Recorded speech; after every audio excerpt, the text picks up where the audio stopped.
Full disadvantage. You know, the thing is, we can make that happen. Okay. Can you hear me? Oh, we're back. We're back again. Yeah. Did they say we're back? Okay. Sounds back. It echoes. I hear echoes. Yeah, sounds back. Oh, really? I've been given disadvantage already? Damn it. They didn't hear my wonderful singing. That's the problem. Okay, so apparently our sound is back. Thank you everyone for hanging out during our technical difficulties. Peter. You're welcome. Peter. Cool. Okay, cool. So anyway, welcome back everyone to D&D Play 20's monthly Candlekeep adventure. I am Jen, the DunJENN master is me. We're gonna go through and introduce all of our players.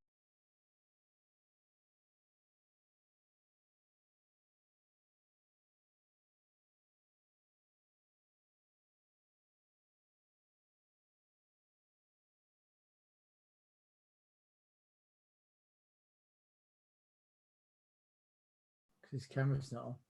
It's Peter here. Hi. Cool. We're gonna. I am Peter Dutcher. My microphone is turned really loud right now, so I'm whispering. Your camera's gone, Peter. Camera's off. Okay, I am playing Meepo. He was a cowardly kobold, and his book to get into Candlekeep is Great Illustrated Classics Christmas Bedtime Stories. And you don't have any video either, so what else is new? I hand it over to Eric. Hi everyone, my name is Eric. I'm going to be playing Kanan, a Githyanki wizard, and the book that Kanan has brought to Candlekeep is Why I'm Getting Infinite Disadvantage Because I Can Never Get the Audio to Work Right by one Peter Dutcher Jr.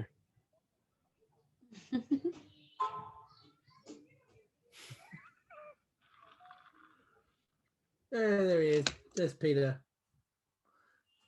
All right, and then we'll go on to Daniel. Okay, I am Daniel. I'm playing Milliken Thunderwood. You might recognize the name. Long lost brother of Tavius Thunderwood.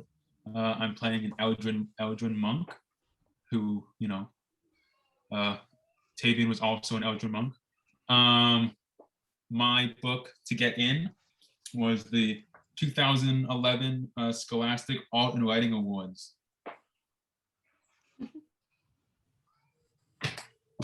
And I'll pass it off to Gimbal.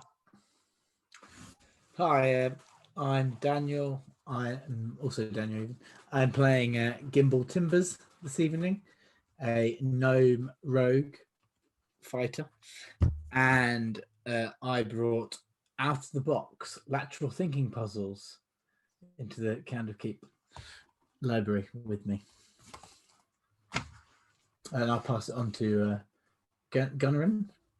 Garon, yes. But I myself am named Jonathan, but I am playing Garon, the human ranger fighter, and he's a bit of a no-nonsense, hardened individual. Makes his living as a hired gun, rarely works for free, but there is no limit to the odd job he'll take. And the book he brings is the Rond-Point, une perspective action as French textbook. And yeah, that's all for my intro. I think that leaves our wonderful Eric. Great. I can introduce myself again. I think we got everybody. Did we do it on this group where everyone can hear everybody? Yeah, Did we? so. Okay. Yeah. Okay, cool. All right. So that being said, everyone did all their things. Wow, there are so many advantages and disadvantages flying already. Thank you, everybody, so very much for all of that. And with that, we're going to go ahead and get started with Candlekeep Mysteries presents Lore of Lurue. So this adventure starts with our party inside Candlekeep assisting their guide, Fembris Larlancer, An 18-year-old human scribe with a bright smile, can-do attitude, and an obnoxious need to impress others. Today's seemingly tedious task includes helping friend Briss sort through what seems like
No, yeah, I can't hear Peter either.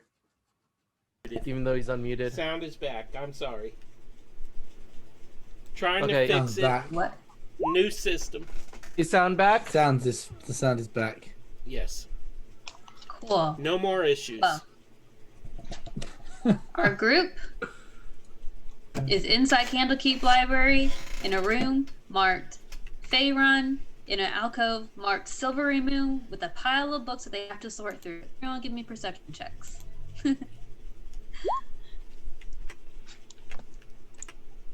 Cool. Do we... Okay, I'll just roll it. It's fine. Yeah, I meant to ask. What? I was going to ask if we had any advantages or disadvantages, but Well, I'll there's just roll. so many. Peter, are you on that? Okay. Here, I can try and see if I can be on it. There are 20. Nope. Let's see. Yes, already. Okay, now I got it. Who asked if there were any? Let's see. Matthew, I'm gonna stab Pen Bear. It looks like Kanan has an advantage, Lokil has an advantage, Meepo has an advantage, Gimbal has advantage, Garoon has advantage, and Illikin also has advantage. There are also plenty of disadvantages. So oh no, yes. should we... starting from the me. Yeah. Do I need to start from the top? Or start from the I would bottom? start from the top. Mm-hmm. The top. Okay, Meepo, you're rolling this at disadvantage. Of course. I think I am as well, am I? I think that was... Let's see, Lokil, you have an advantage. Gimbal has an advantage. 11. Okay.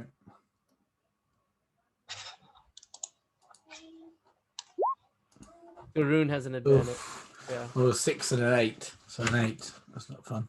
Yeah. Illikin has an advantage. Oh, I have an advantage. Okay. Yep.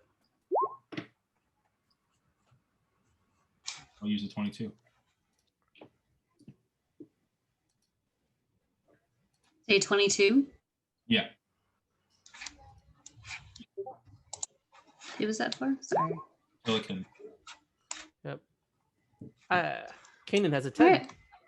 So, woohoo. So, Illikin, in the middle of the pile, you notice a book, and it stands out immediately to you because it has rich purple leather covers and a golden relief of a unicorn head and that on the front cover. The title appears on the spine in an elaborate gold calligraphy, and it says "Lore of Lurue" on it. I guess I'll go over and pick it up. Cool. Go ahead and give me a Arcana check. Okay. 14.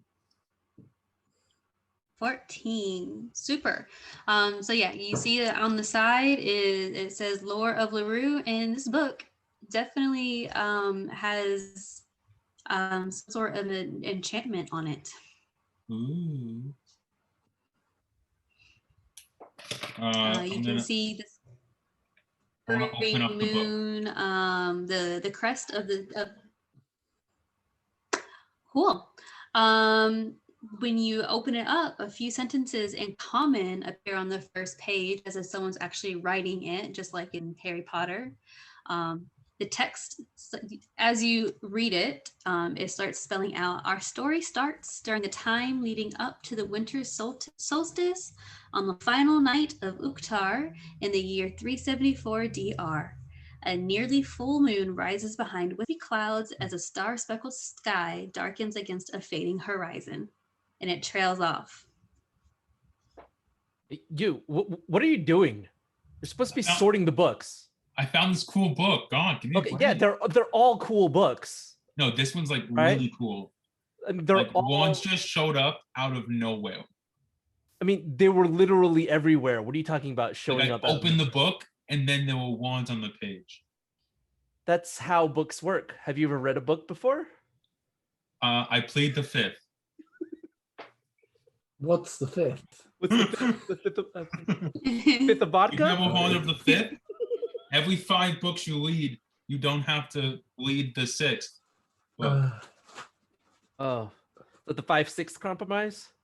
Yeah, that's the one. I guess you guys know it as something different. Look. But look at this book. It feels very magical. I'm not a magical person, but it feels magical. Then again, I guess all books are magical, right? Yes. The power of the magic. The magic is the knowledge between the covers. Exactly. But yeah, you said it looks magical. It feels magical. Feels magical, yeah.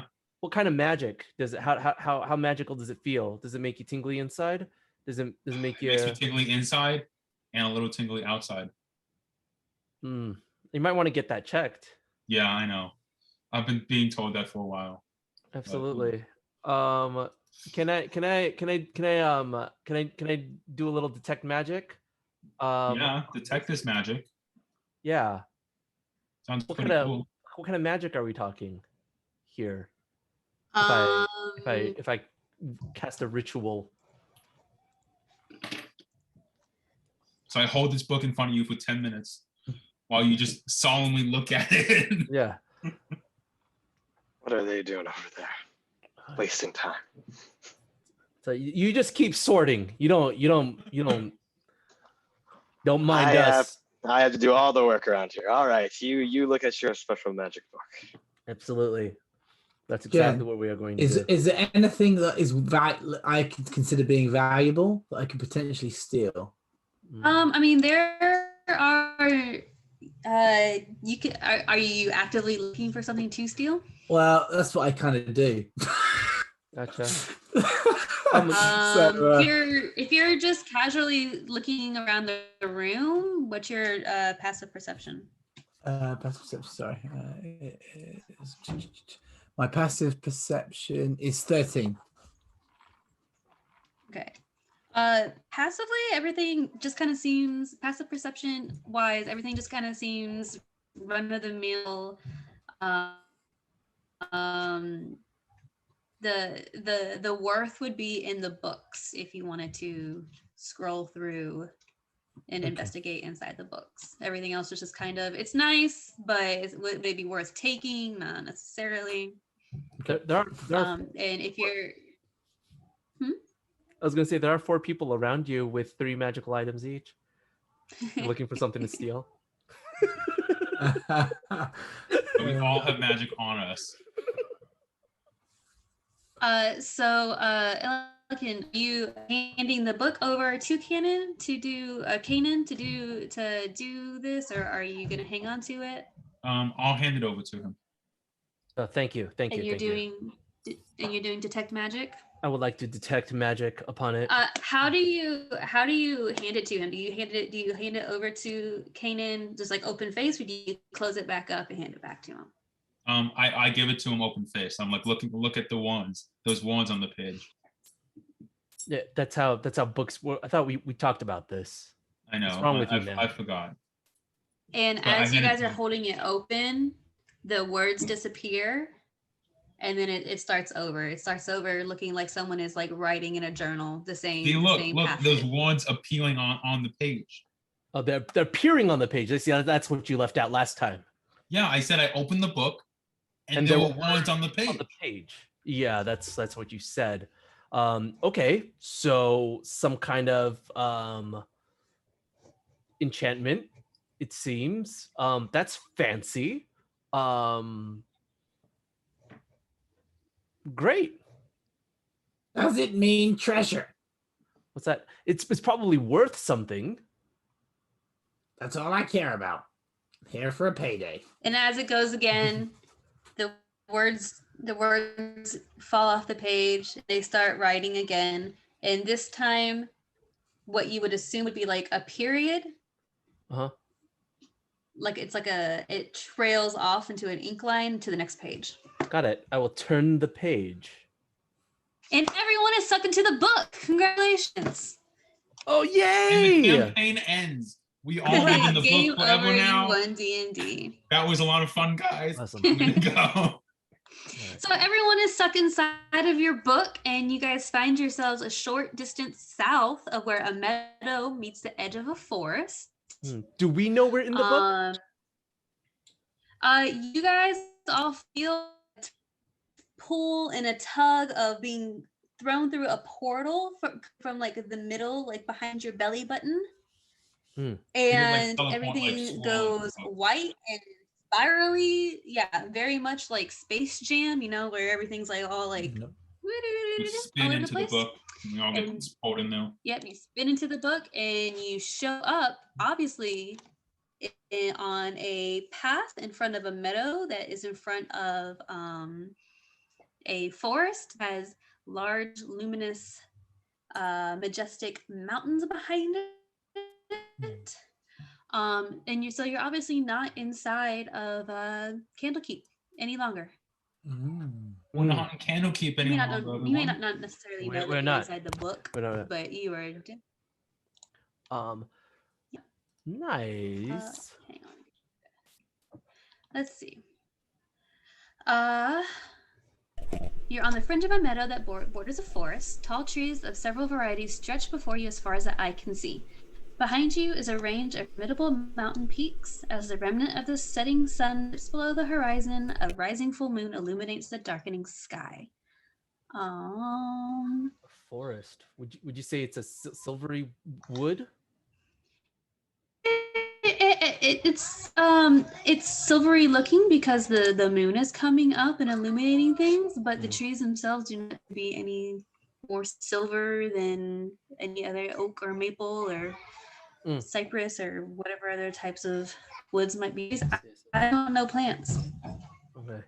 It appears that there was a portal that was tied to this book, and somehow we have been transported through it for what reason I know not. Meeple scared. You and your knack for extracurricular activities. This was just supposed to be a simple book sorting exercise. Oh wow. Sounds like a fun adventure. Now this is like the most. This is the most intense book sorting exercise. How do you sort a book when you're inside of a book? Wait, so you're saying we are inside of the book? I mean, I felt myself pulled inside a book. I don't know if you guys are in the same book as me, but I felt it. I mean, we're certainly on the same page. Well, I don't know if I don't know. Are we on the same page? I don't know. Are we on the same page with this subject? I'm sorry. I can't So what understand. book are you in? If I'm in a different book to you, but you're next to me. No, I think we're in the same book. Oh. I think I'm gonna reach out and touch Gimbal. Just like put my hand right on him. Hey, get off my head. I know I'm small, but still. So Gimbal, if we are indeed within a book, what I want you to know is that this is not real. This is an illusion. And that any treasure that you come upon within the book may not follow you back to Candlekeep. Why are we here then? I don't know. Presumably the author of this book had some sort of a purpose. Perhaps there'll be an exposition, some rising action, a climax, and then some falling action, and then we'll pop out. That's usually how books work. Whoa, you know a lot about books. Some enemies become friends, some friends become enemies, and maybe there's not more in the book at all. The book was a portal to somewhere else in the world. Then gold can be real, and that makes me much happier than your idea. If that's the case, I would encourage you to live out your truth. If that's the case, if it makes you happy, then it can't be bad. That's what my friend Maester Crow taught me. Mr. Like Crow sounds man. very wise. Yeah, she is a modern day poet. So as you guys are sitting here questioning how you managed to be, actually, you know what? That was cool, and I made.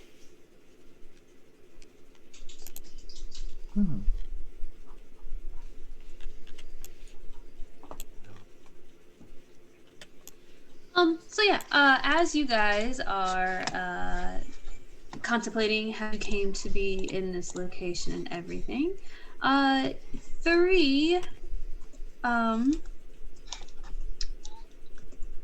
sure wish all my stuff was here. Three bipedal creatures that combine the features of men and goats laugh drunkenly as they stumble from the woods. They sway back and forth while greeting you enthusiastically. Does anyone speak Sylvan? Oh no. I believe Garland does speak Sylvan.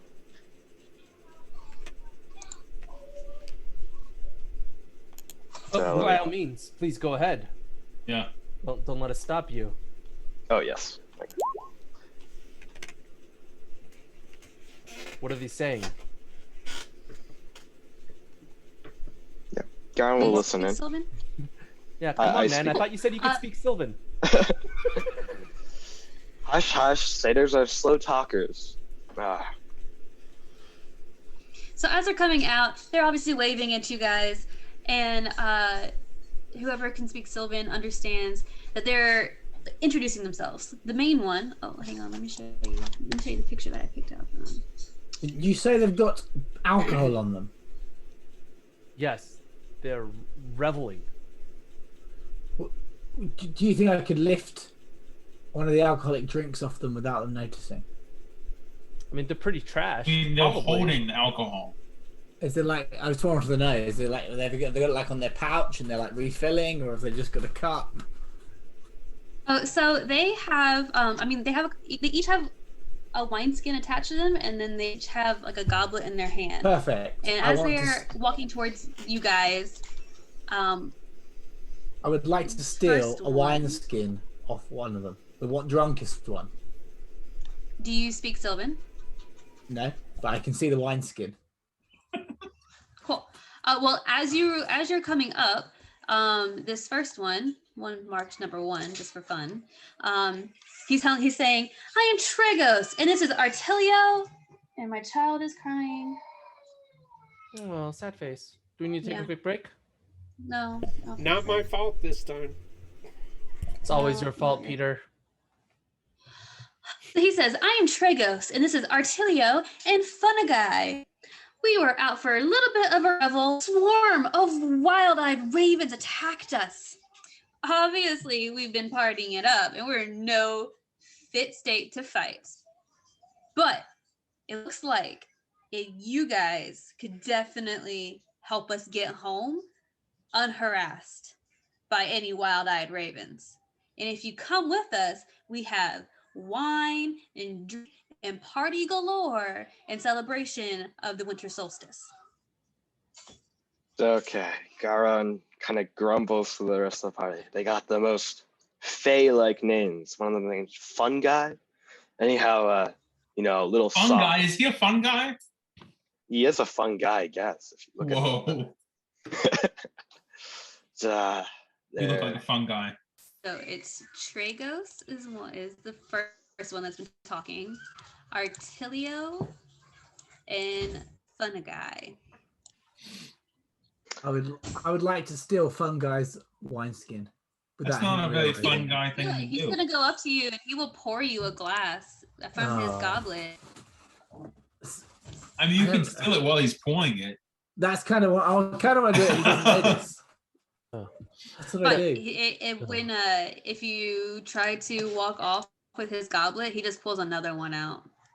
No, not his goblet. His like wineskin. I kind of wanted to take the quantity of the wine. It's a wineskin that's like I know it's not on the picture, but it's like wrapped or it's like a satchel. Has a strap or like a yeah. So it's with a dagger and a quick stealth slice. He wants to do Gimbal. The magician. Go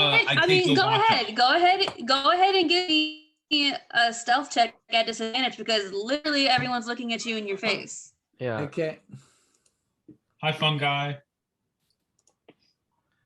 That didn't come through, did it? Gimbal.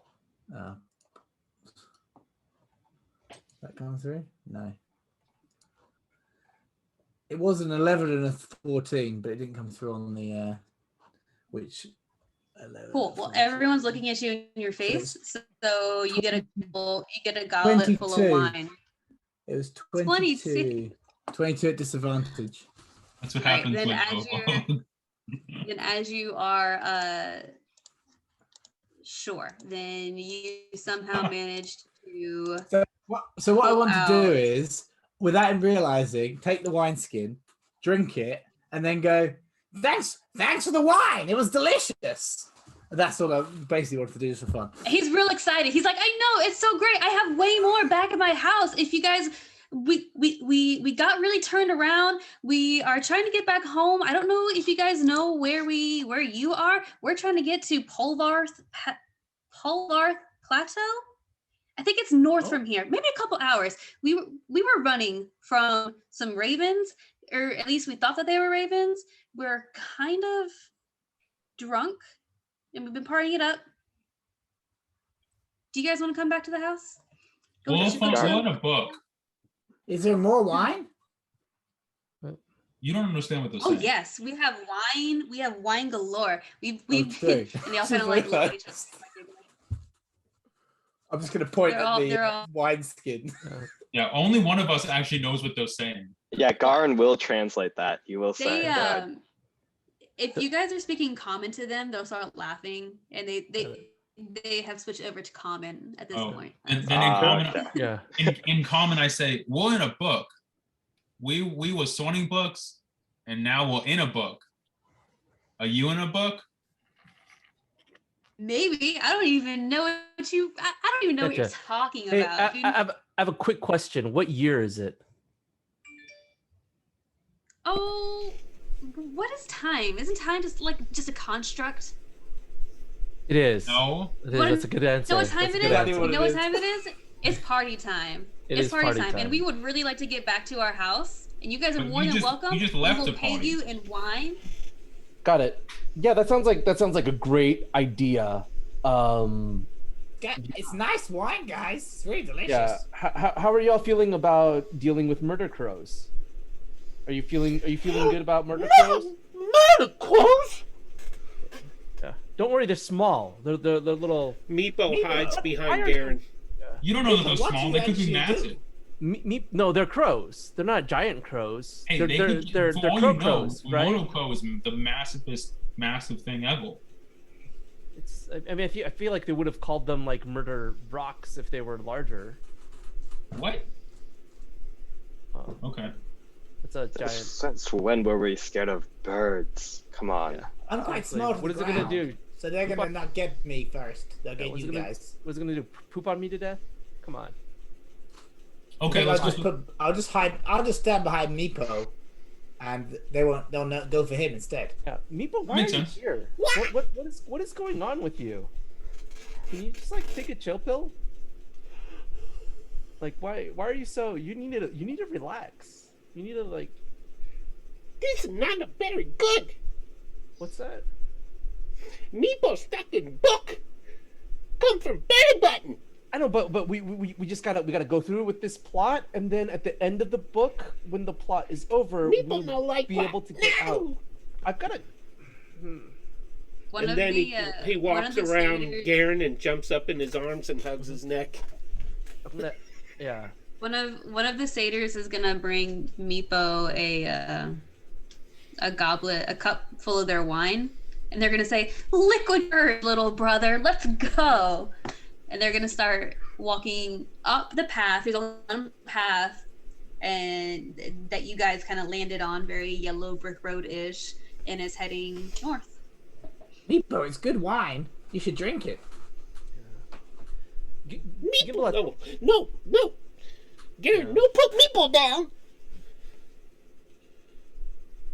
Gimbal, at some point we're gonna need to have a conversation about delayed gratification.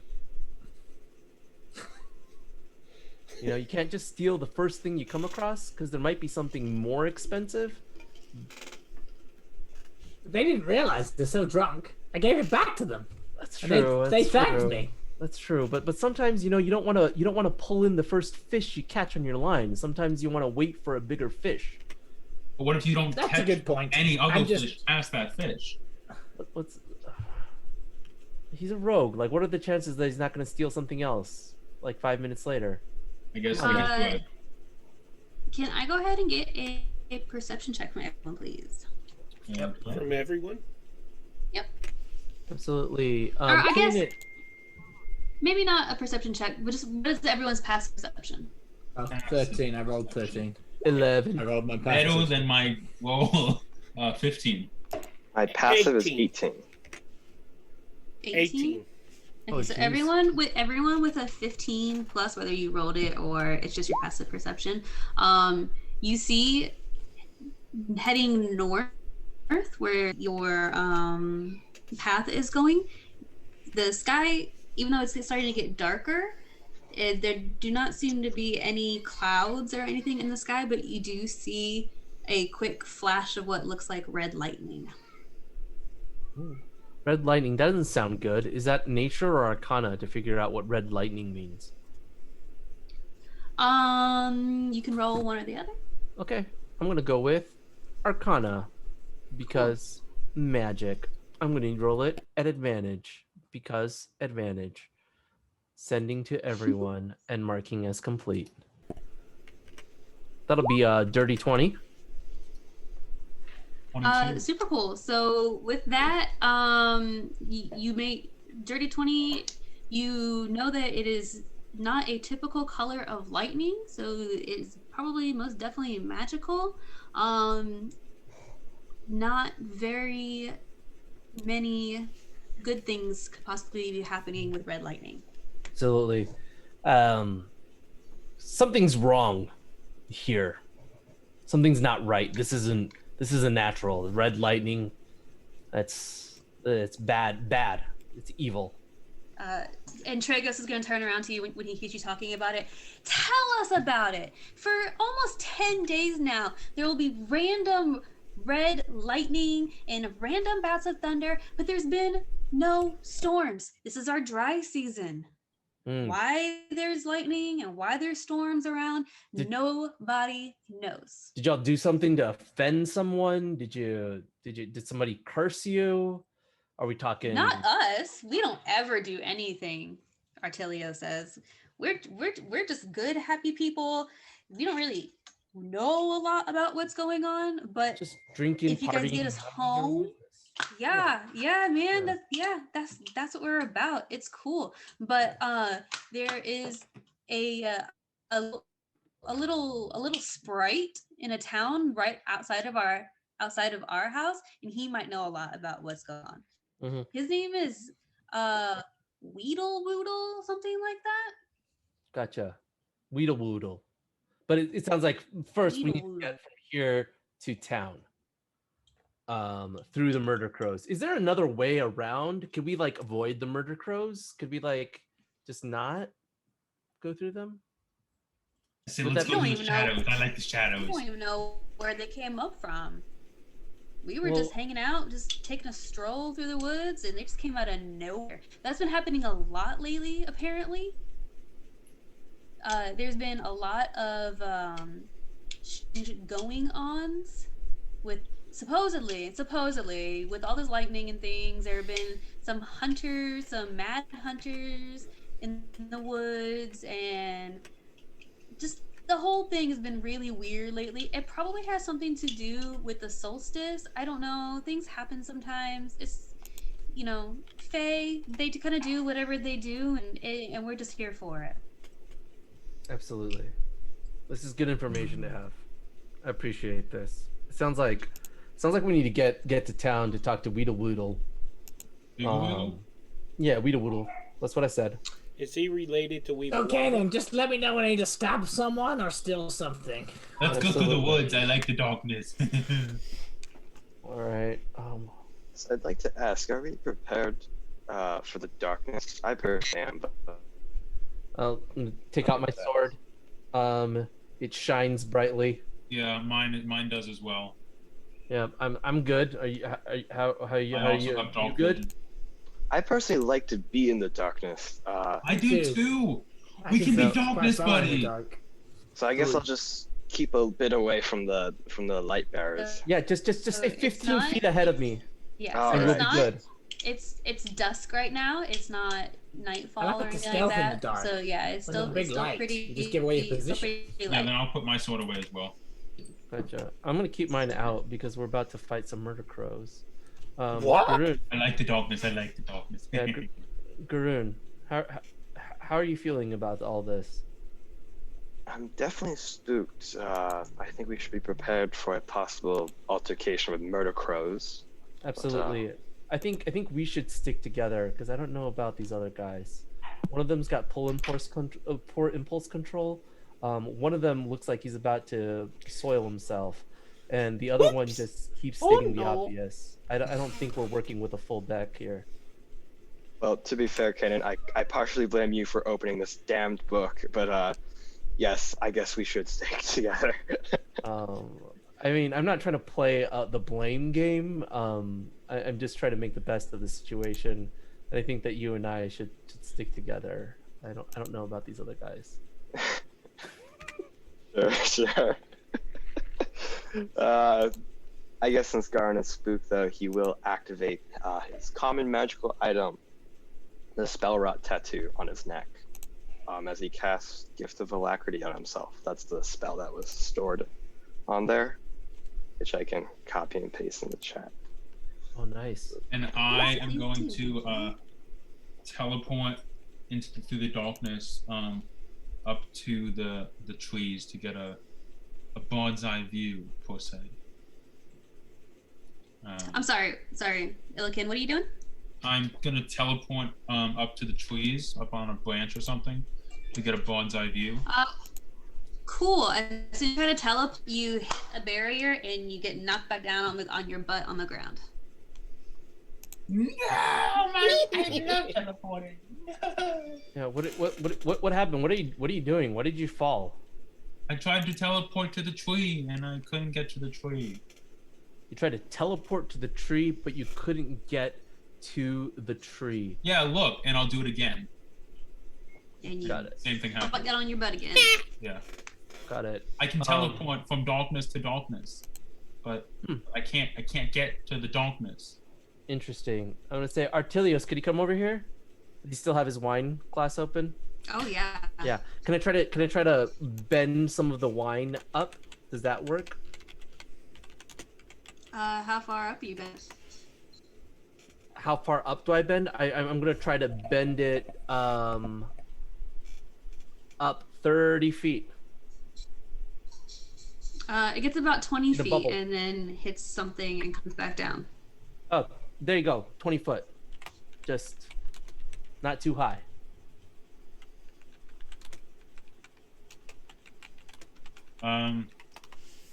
He's all, that's a really cool party trick, dude. Yeah. Interesting. Now, is it magical or did you find the border of the book? I'm gonna go reach into my equipment and I'm gonna grab a ball bearing, and I'm gonna try to throw it. I'm gonna use my mage hand to try to throw it up. So my mage hand will go up 15 feet, and then try to throw it up another 10 feet. Does the ball bearing bounce up against a 20-foot barrier? Yeah.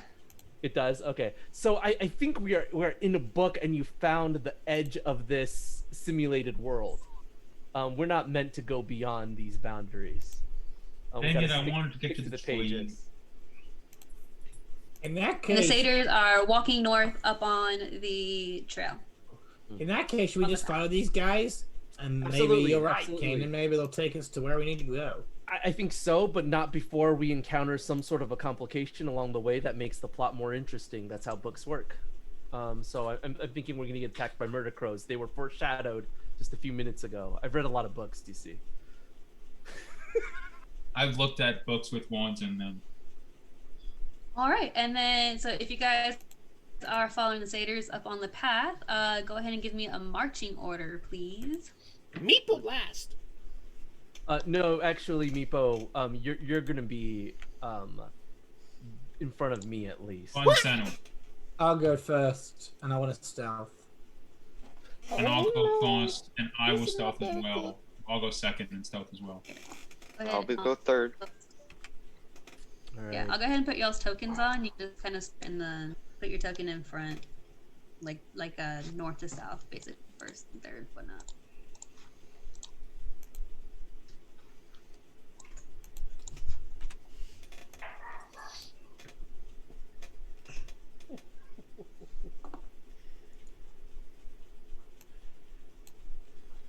Cool. So Gimbal, you're first. You want me to roll a stealth? Yeah, you can go ahead and roll a stealth check. 29. Meeple's way back. Cool, there. and then go ahead. And go ahead and roll me a d20, please. Again? Just a D20. Just a straight D20. Just a straight, yeah, just a Straight D20? Mhm. Okay. Let's hope this works. So we don't have issues.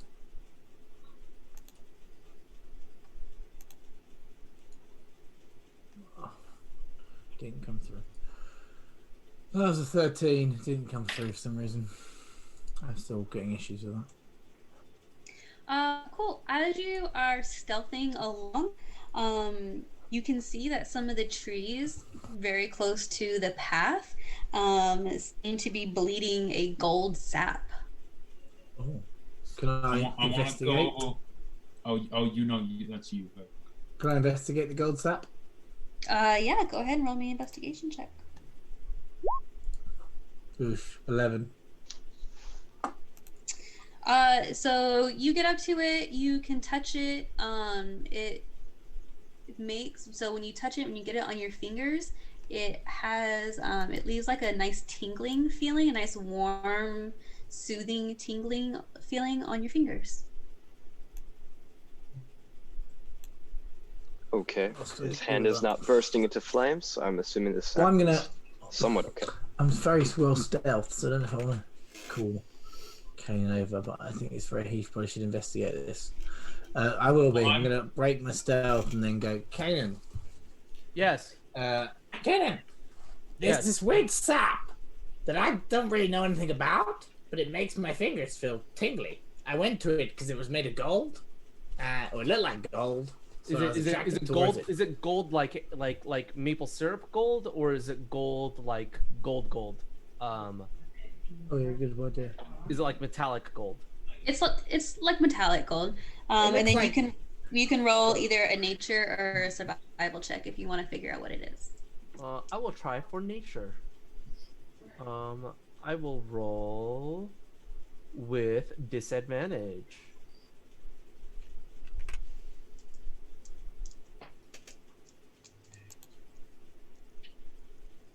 Cool. That is a 22. Nice. Cool. So yeah, you go up to it and you're like, no, idiot, those are not.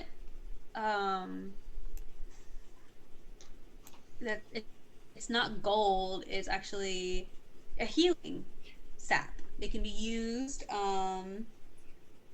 It can be used and it's known and it's traded and used for its healing properties. As you're looking around, there's just a ton on this tree and the two trees next to it. So there definitely has enough to be harvested if you do choose so. Is there a way to tap the tree and turn? I mean, you don't need to tap something that's already freely flowing. No, I mean, as in what I meant as in like, does it ever so many vials when built so they can actually collect? I mean, I've got an ink bottle that I could empty out. Do you have a water skin or wine skin? Potentially. Let's find the safe. Yeah, I want to collect some in a water skin. Yeah, why don't you dump out your water and fill it full of this good stuff? Yeah. Good idea. I'll do the same. Absolutely. Right.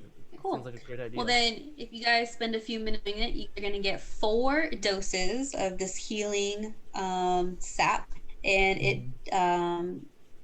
anyone who consumes it regains 2d4 plus 2 hit points. Got it. Cool. So that's 4. I think Gimbal, you should have 1. Ilikin, you should have 1. Garoon, you should have 1. And Meepo, it's in a. I mean, mine's just in a water skin. Yes, absolutely. Meepo's a cleric. And Meepo, if you want 1, you need to move up to the front line. Meepo no need 1. You say 4d4 plus 2. 2d4 plus 2. Okay, sorry. That's okay. Yeah. 2d4. Yeah. Meepo, why are you here? What is your deal? I mean, Me not know. Me put through buck. okay. What is your skill set? Like, what are you good for?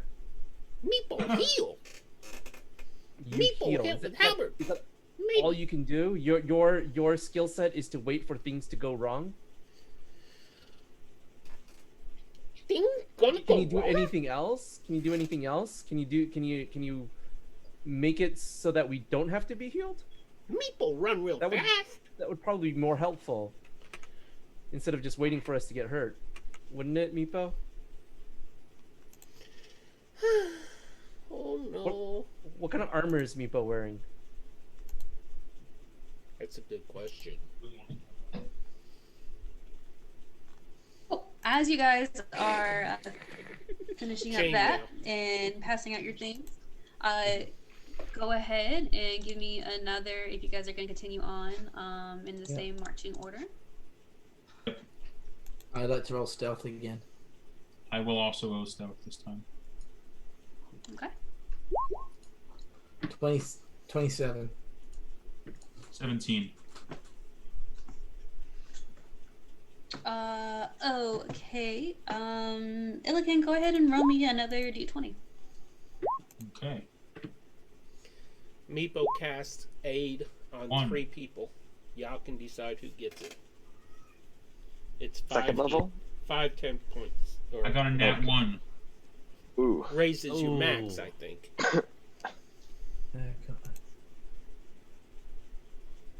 Ilican, did you roll with advantage? You have an advantage from Draconicus. Thank you, Draconicus. It's still a 1. Thank you. Oh my God. Actually, brutal. It actually works out great because that means that you guys continue on the rest of your journey with no issues. Every now and then you hear some kind of weird sounds that you can't really identify off the top of your head. Just to make sure everybody heard. Just to make sure everybody heard, 3 members of the party got an increase of 5 on maximum hit points, and their current hit points were raised by 5. Peter, tell us which 3 you're picking. Yeah. Yes, Meepo, you have to choose your favorites. Yes. Yeah. Who We're all would gonna protect judge you for Meepo the best? Well, there are 3 people in the front Who line, are you Meepo. picking? Gimbal, Tavia's brother, whose name I can't pronounce. Ilican is literally right Well, on the ask the right way to say his name. And Garen. So it's 5 max and 5 temporary. So yeah, how's it work? 5 Because max you're and at 5 maximum current. hit points, it'll raise your max your maximum hit points by 5. And since Okay. you're already healed full, it'll give you the 5 hit points, temp points too. No temporary hit points. It's just your current. No, it heals your current hit points by 5, and if your maximum is raised by 5, and you're already at your former maximum, you'll get that 5 points added as temp points. Yeah, if you click your character and click the 8 hit points, just click the the max HP override. And then we just change it to But 57. you shouldn't be overriding because it does increase the hit point maximum and current hit points. It's in the Roll20 chat. So you shouldn't need to go over. Or max HP modifier. No, it does go over. It increases your max HP. The maximum is... Oh, yeah, is that's the what you right mean. hand. Yeah. Well, how long? It shouldn't, How long does it do that for? 8 hours. 8 hours. Oh, okay. Okay. Perfect. So your maximum hit points, because no one has taken any wounds too, your maximum hit points is 5 more than it was. Yeah, so now mine's going from 52 to 57. And then, because nobody had any wounds, your current hit points were raised by 5 as well. Yep. It's really good. That's good. So I guess on, you eventually start cresting a gentle slope, and it breaks out of the forest finally. Before you stands a maple tree of impossibly large size in the center of an open area near 100 feet in diameter. Shafts of light cut through the canopy overhead and reflect off thin streams of water that trickle along in between the tree's gnarled, thick roots. As you approach the trunk of the tree, the satyrs get ahead of you, happy to be back in their safe haven. As they're getting close to the tree comes awake and says, "Pardon my rudeness for being asleep. It's been a long time since I've seen travelers like you in these parts." All 3 of the satyrs throw up their hands and they yell out, "Feanor, it's so great to see you!" And Feanor, the tree, moves his branches and his leaves almost in like a hug fashion around the 3 satyrs. And they look back at you guys at the party, and they're like, "Thanks, guys. Whenever you're ready to hang out and party, wine's this way." And they start heading off the path towards sounds of partying and revelry and up over a hill that you guys aren't privy to singing. Well, I'm gonna go over and talk to the tree. First I'm gonna freak out, talking tree, try and teleport away, hit the wall, land on my butt. Then I'm gonna go talk to the tree. He looks at you and he says, "Oh, I'm so sorry for them. I'm sure they are grateful to you guys, but they're so happy to be home that they forgot their manners. With all the strange lightning and tales of hunters in the forest, killing every creature that they can come across, I'm pleased, everyone is pleased that they have made it home in one piece. Everyone's been worried and on the lookout for them. They've been missing for several days actually now, which is not normal." Well, you seem like a wise tree. I have some questions. I might have some answers. I like the way that you think I'm a wise tree. I like that. Go ahead. One, why can't I go above 20 feet? Why is there a ceiling? No, that seems the problem for I thought I told you that those are the boundaries of the book. Hey, I want to know, maybe this is different.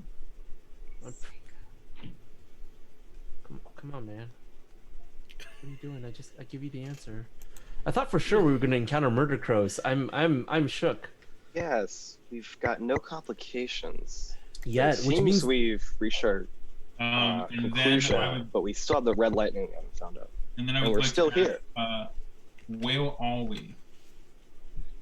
Last I knew, we were sorting books in Candlekeep, and now we're here. Oh, here. This is what they call Polvarth Plateau. And what's Polvarth Plateau?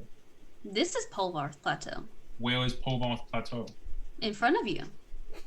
What's next? What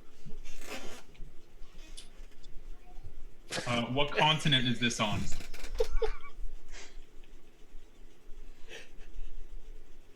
You're in Faerun. Meeple's so lost. We're in. You're not alone. Yeah. Look, Hey, we're Big Tree. Is there more than one of you? Have you got like brothers and sisters around the continent? Oh yes. Well, this continent word that you use is an interesting term. I don't know if you mean this plane or another plane. Plane. What plane is this? Faerun. You were in Faerun. Uh-oh. Yeah, we were in the Faerun section of the Candlekeep library. Oh. Yeah. But what plane was Candlekeep on? Prime material, I'm pretty sure. Okay. Mm-hmm. Yeah. So we can walk home. But yes, I do. I have several brothers and sisters throughout this forest, and the stories that they have been sharing have been most disturbing indeed. It's the red lightning. Happening? The red lightning, right?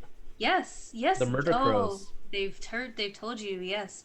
The strange lightnings and strange thunders and the group of hunters that seem to be killing for enjoyment and killing for sport and not for resources, which has not been seen in this area ever. Hunters killing for sport, but not for resources. That's interesting. Part of me is wondering now. That's what I like to do. What are they hunting? Anything that they can get their hands on. Dryads have gone missing. Boars have gone missing. Apes. Have trees gone missing? Fellow tree Not family members? Us treants are fairly good hiders, so I have not heard of anyone going missing. But everything does seem to be happening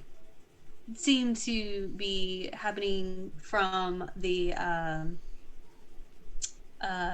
pool of eternal spring deep in the forest.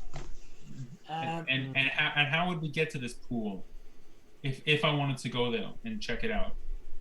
And he uses his branches to point the group north on their yellow brick road, continuing north. Before we do go, if you said they like to kill for sport, can we kill them for sport? I am not one to meddle in the affairs of humanoids. I just protect my area and my peaceful gatherings. That's fair enough. I think we can deal this for you though. That would be beneficial to everyone, I do believe. And if you go through this, continue on this path, you're going to, you will come across a small city, a small town of sprites called Dewlight, where you might be assisted by an elderly sprite over there named Weedlewoodle. Oh, we've heard about this Weedlewoodle. Yes, he is very well known. Maybe we should just go see Weedlewoodle. That would be my suggestion. But before you go, because you look like such intrepid adventurers and such able-bodied, and to make sure that you succeed on this mission, he lifts up his roots, and inside of it is a little chest. I open the chest. What's in the chest? It contains a vial of potion of hill giant strength. Ooh, yeah, I don't need that. Anyone? I'm not a strength man. I'm Strengthy? a dex man. Anyone strengthy? Gimbal? Garoon?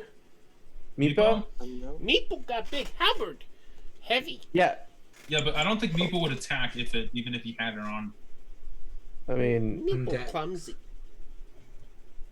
Well, we'll keep it. I'll carry it for now. Meeple, what are you using? A halberd. yeah, that's a strength-based weapon. It's more than twice his height. It's a. Sounds it's like a, he needs a potion. Yeah. It's a heavy weapon, right? It is a two-handed weapon, And it doesn't but it's have not the. heavy. I don't think. Oh yeah, it is heavy.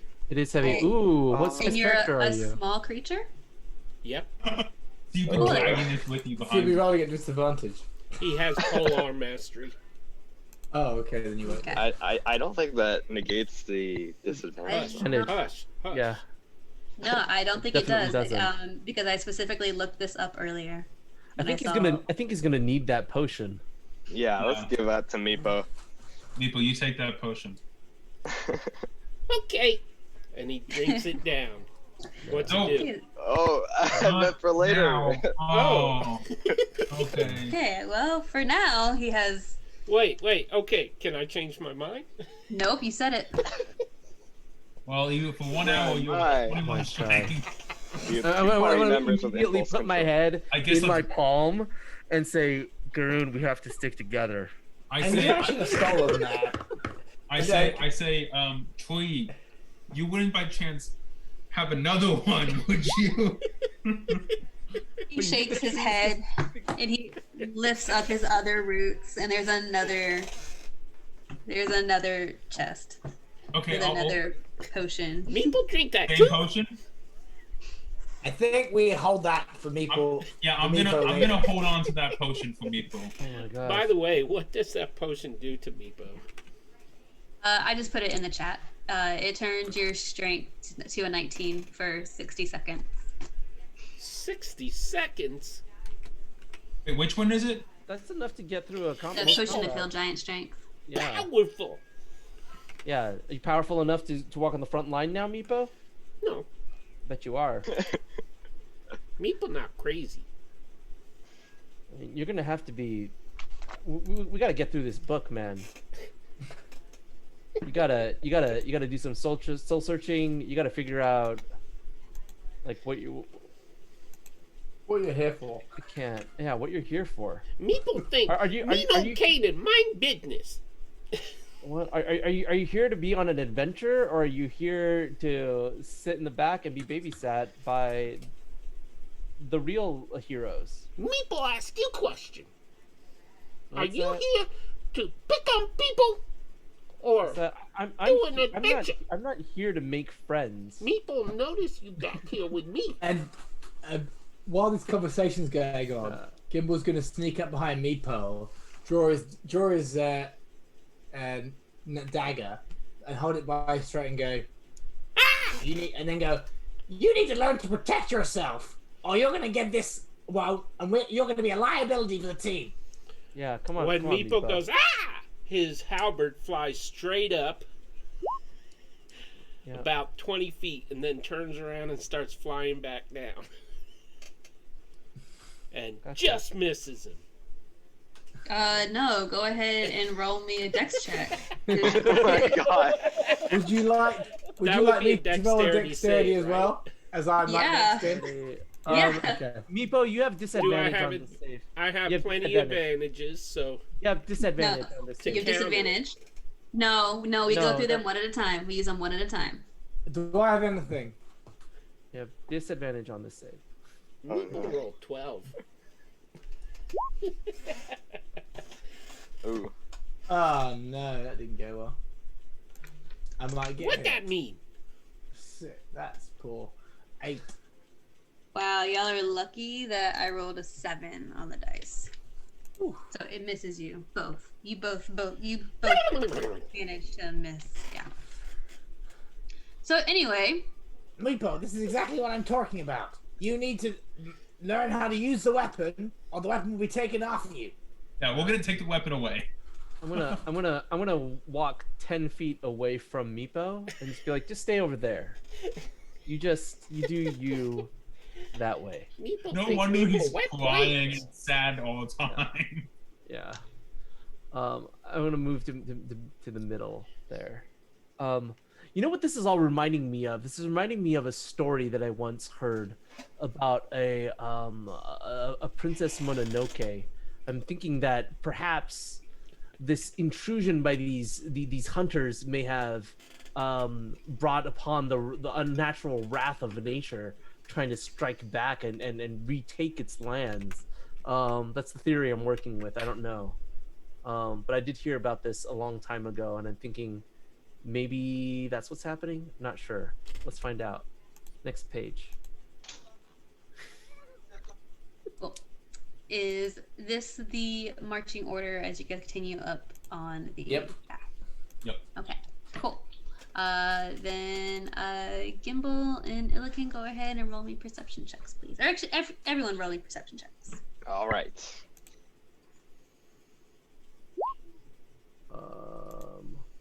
Let's see. The two people at the front of the party got the worst checks. Meepo, you have advantage on this check. Why would I think? Gimbal has advantage, Lokil has advantage, and Garoon has advantage. Oh, wow. So that's a 22 and from Garoon. Illiken has advantage. Did I already say okay. Illiken? Ish. Okay. Yeah, the advantage was 5. Terrible. Kanan has disadvantage. Meeple feels something near.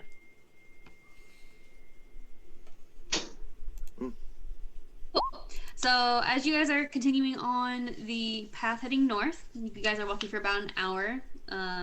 Again, just some weird fluttering, some weird growls every now and then, but for the most part, everyone's pretty good, pretty chill, pretty uneventful. An hour into the trek, moss-covered trees and overgrown bush suddenly thin out, giving way to a small glen not more than 100 feet across. It's peppered with colorful mushrooms going virtually one on top of another. Some of the clusters more than 3 feet high. So for Meepo, that's pretty tall. For everyone else, is like up to like you're a little bit above your knee. Hey, Gimbal is short too. Okay, Yeah, sorry, I'm short. Gimbal. Yeah. So I'm a gnome. A warm glow emanates from tiny little lanterns that hang from each of the mushrooms. Jetting up from the caps of some of the mushrooms, there are chimneys made of petrified bark, letting out wisps of acorn-scented smoke. The mushrooms appear to be homes, and there are dozens of them scattered across the clearing.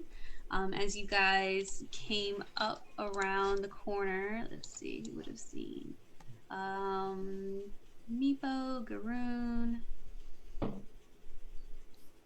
Illiken. Yeah, so just about all of you guys, you would have all kind of heard like little like high jingling of bells and fun, again, jovial holiday kind of music. But when you come over the hill, you see a bunch of what look like twinkling lights, and then they all disappear.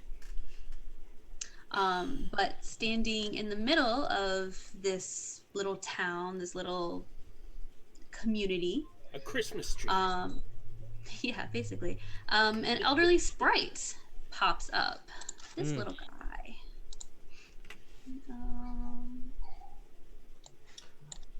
I want to see the. Oh, this is a little guy. He is a little guy. Oh, okay.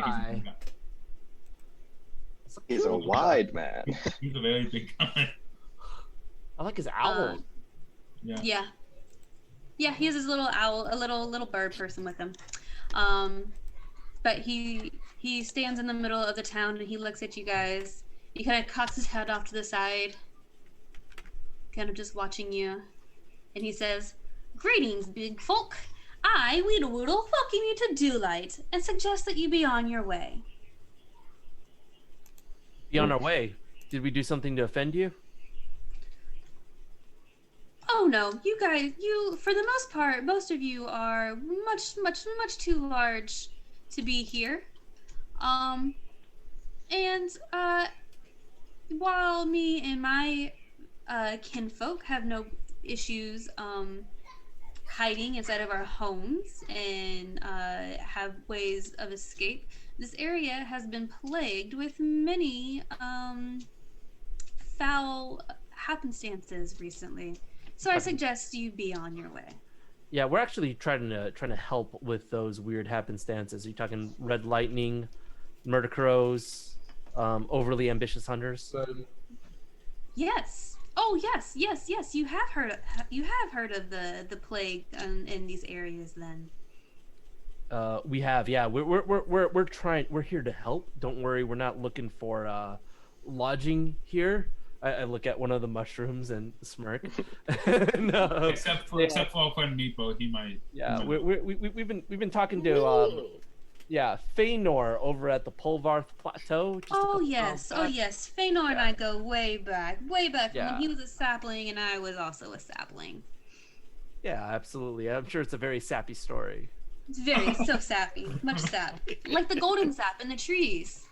Absolutely. Yeah, we got some of that sap. It's really good. They are our land's natural resource, and great for curing hangovers. There you go. So give me the exposition dump. What do we got? What's the Thanks, Eric. I know how books work. Come on, let's do this. Well, as you guys are standing there, there are more lightning and thunder. And he holds up his hand and he says, "You see that? This thunder and this lightning and this storm from seemingly nowhere has been getting worse and worse as we approach the winter solstice. I'm supposed to get some questions, Eric." What's that? We were waiting for some questions? No, it's fine.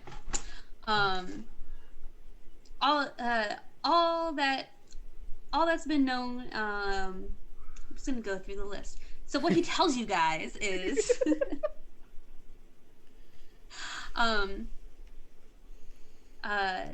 he tells you guys that the thunder and lightning seems to be coming from the area of the spring of eternal I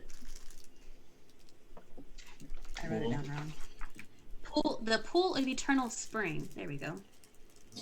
And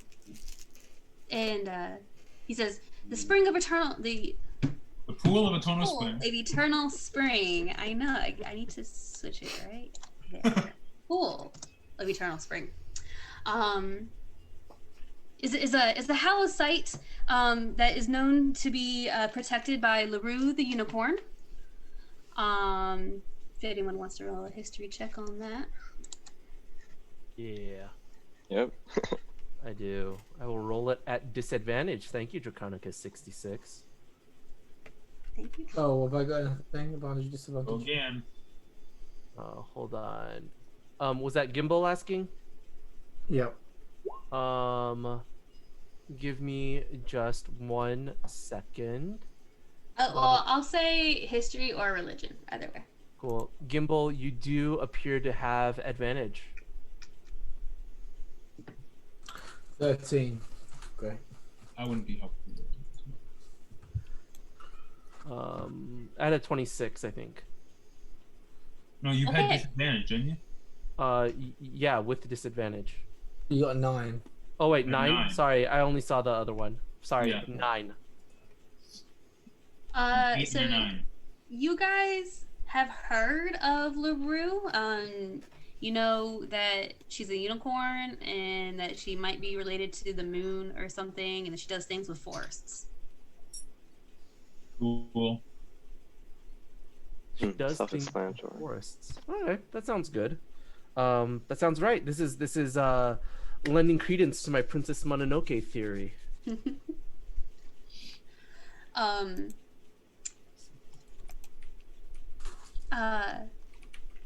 So Weedle Woodle, whose name is not Weedle Woodle, I just couldn't remember it. It's like Wheel Dooley, but I like Weedle Woodle. So I like Weedle Woodle. I like Weedle Woodle too. Very sprite-like, right? Will. So yeah, he tells you, he says, "Hurry along now. Danger along the path may impede your travel, so there's no time to waste." And he continues pointing you guys towards the north, towards the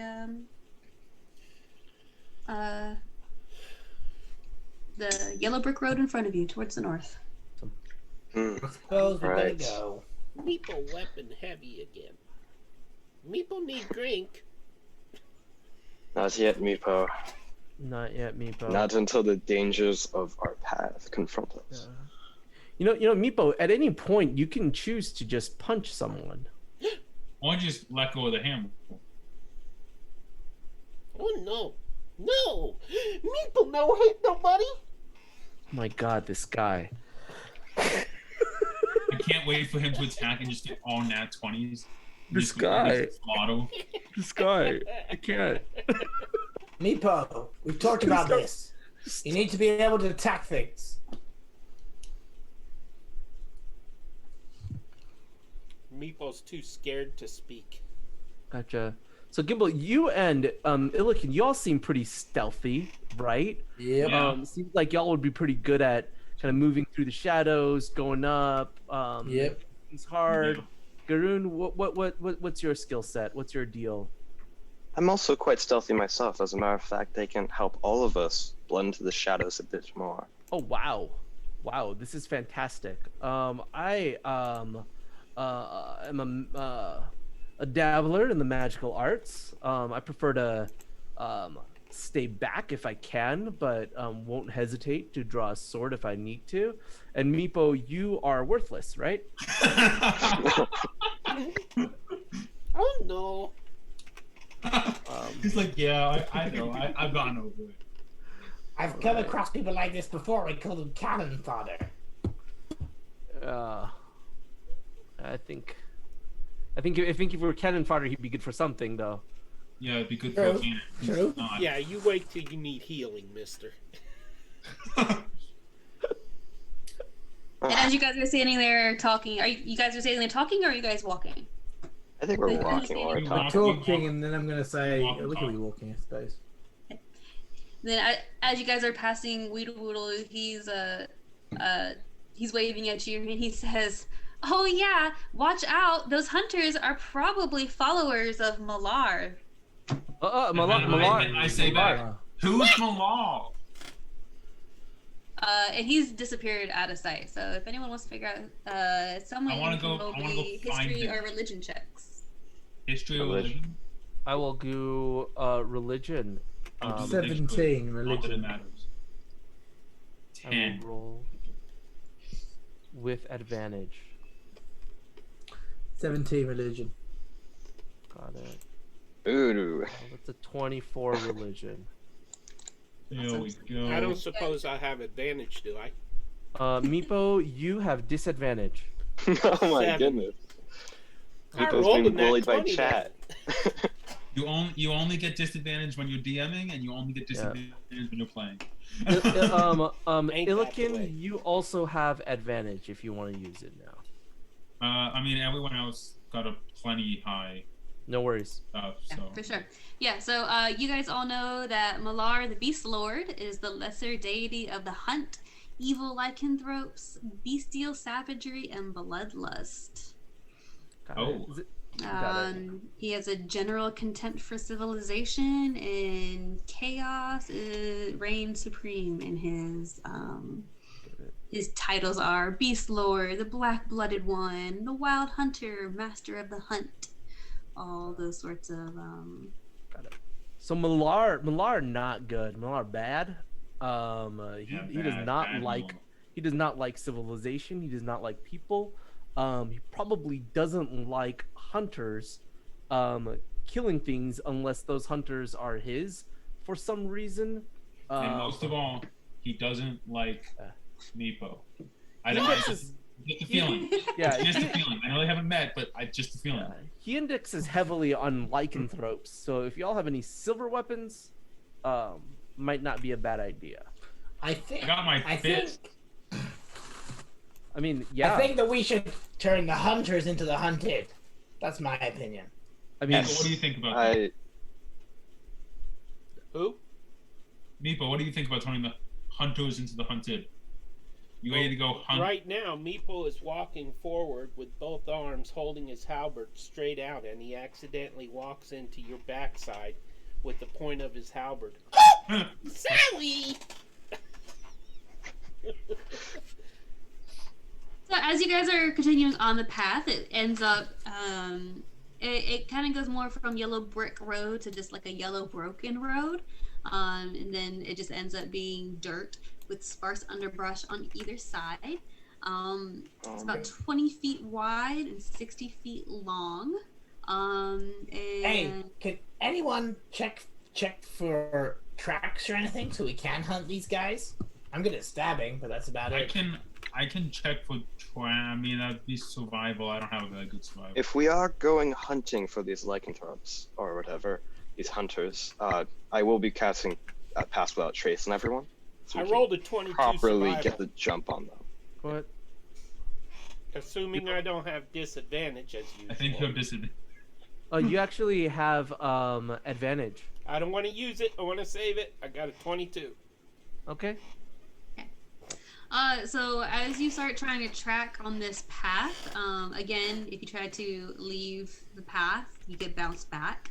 But as you're looking down at the path in front of you, you realize that the road in front of you guys is covered in large spider webs. Oh. Doesn't look good. Anybody have some fire? Does anyone have fire and can burn the spider webs away? I mean, who goes on an adventure without fire, right? I mean, I have torches. I mean, that's fire, right? So, yeah. I got a tinder box. I'll just light the webs on fire. A little chickadee chick, chickadee chick. It resides everybody. Yeah, how did I shoot my icon? You guys are all coming from this direction. Yeah. Down here. You guys can put yourself.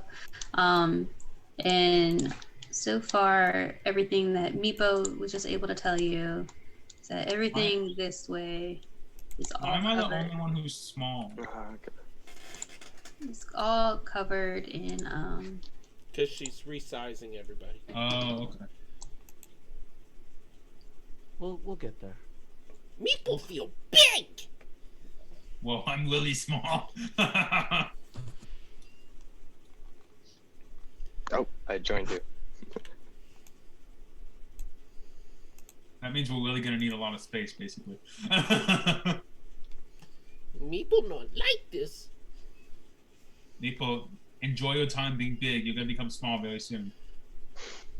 Yeah. You're the last one, Meepo. Come join us. Uh-oh. there you go.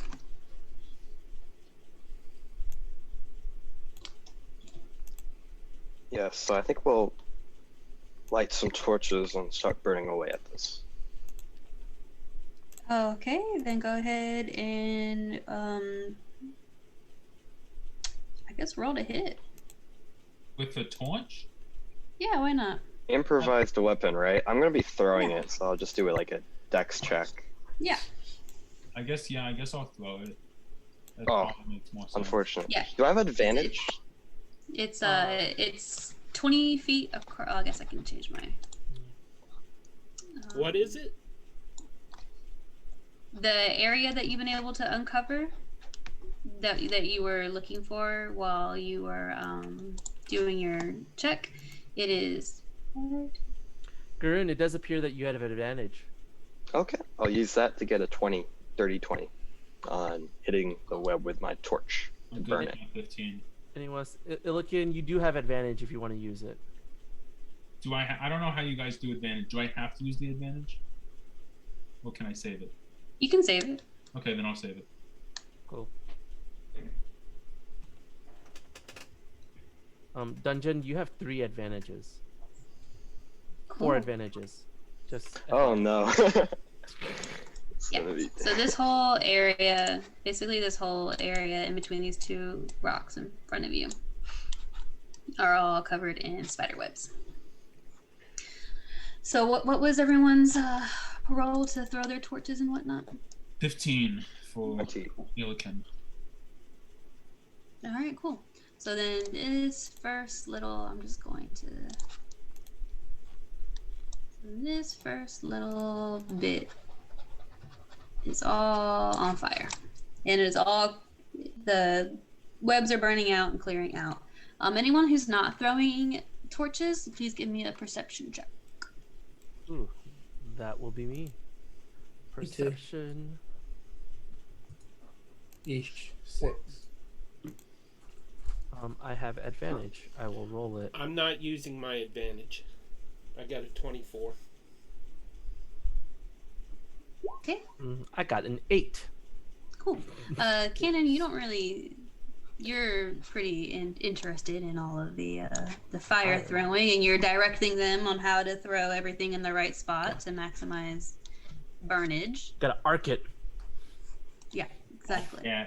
Yeah, you gotta curve it, you know. Yeah. But Meepo. Somehow. Meepo, you out of the corner of your eye see one of these guys. Oh, Wow. But he skitters back into this tree line. Meeple spins to face that way and accidentally knocks Kanan in the hip with the staff of the halberd, and then he scoots behind him. Do you see that? This is not good. Meepo, you do that again. Are you gonna be hanging out with Meepo? Meepo, you hit me again, and I will end you. Are you gonna hang out in the bag with Meepo, Kanan? No, Meepo.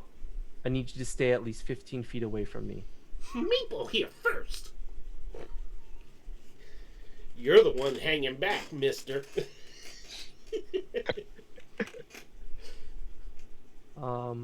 Great. Is anyone near me?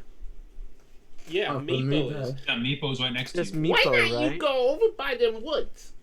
Fantastic. Meepo, why don't you go on ahead and make a Constitution saving throw. It's a DC of 17. What are you doing? It's a DC of 17. 22. 22, buddy, without using my advantage. Fantastic. That's that resilient Play with feat. strength. Yep, absolutely.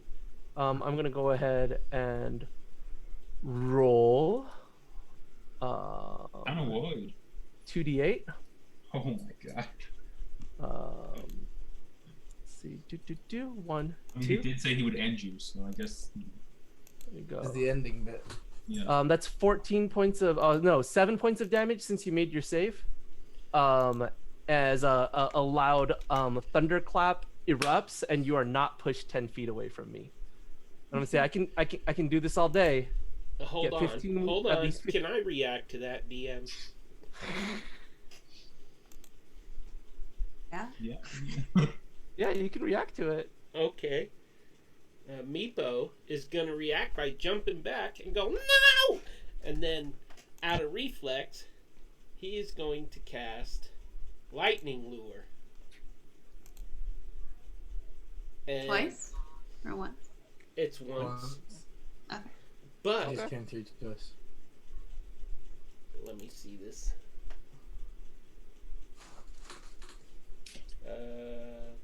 It's 2d8, and I'm casting it at maximum damage. I do 16 points of damage. Does he need to make a strength save? Do I need to make a save? He has to make a strength 15. that's your channel divinity.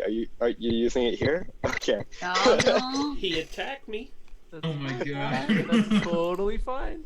I'm gonna roll, and I do not have advantage, so I'm just gonna make a straight roll. You don't have an advantage? You've gone through everything already? I just use them as they come to make things easier for me. I rolled a 31, but what do you call it? Let's see. What are your hit points, by the way? 58. So I'm doing all right. You said how much is that full damage? You said, I subtracted from my...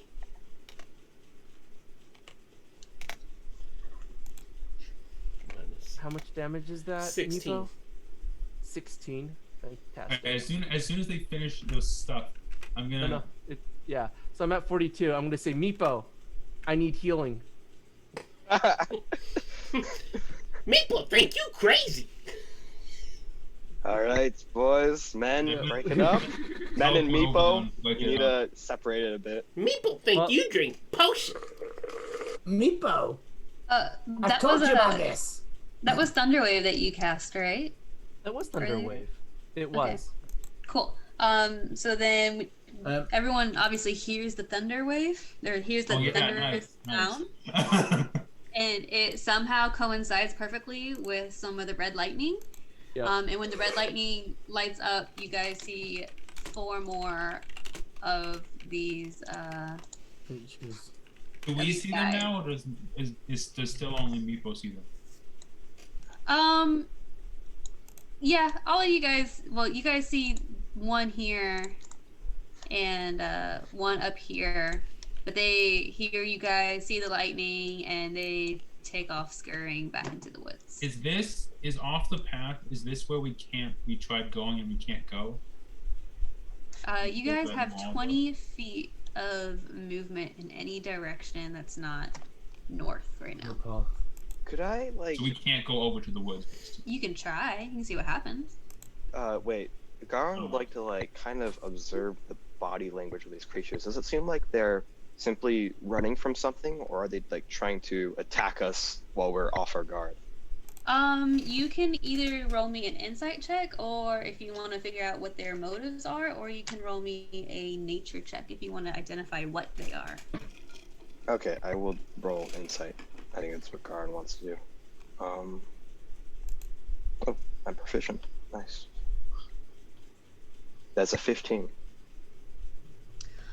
So if you're looking at their little faces and how they kind of look spider-like, and realizing that you're in front of a giant, basically, yes. like jungle gym. I'm trying to think of the word, but a maze of spider webs. You can be pretty certain that they are trying to catch their dinner. This is their home. Okay. Those things are not friendly. We must identify where they are. I'd like to take their house. I'd like to take the search action to see where they scurried off to. Yeah, sure. You can kind of tell they're pretty big creatures, so you can kind of I'll go ahead, I guess, roll an investigation check. Okay. Is it possible for me to use perception, or does it have to be investigation? It can be perception. Okay, cool. I'll use that then. Yeah. Oh, another 15.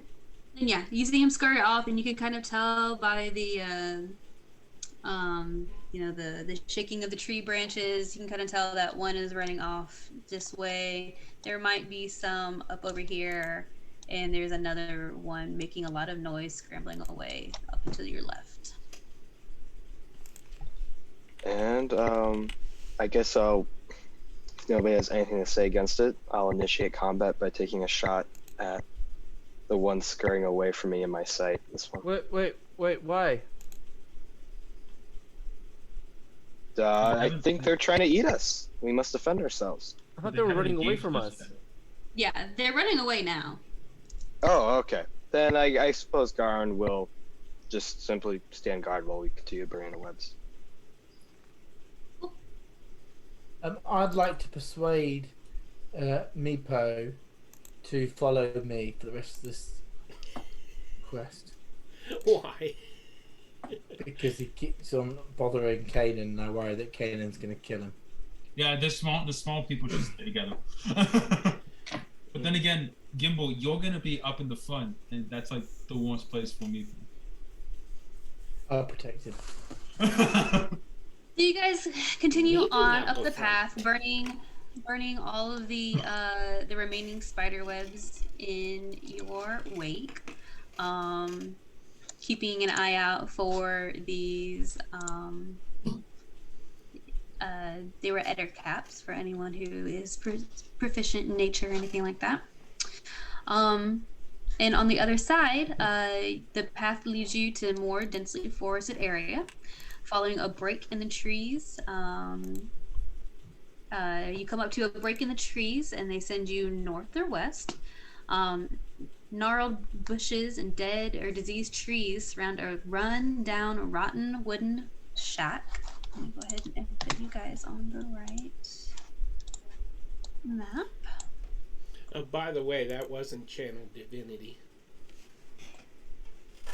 When I cast that, use that. It was just lightning lure, right?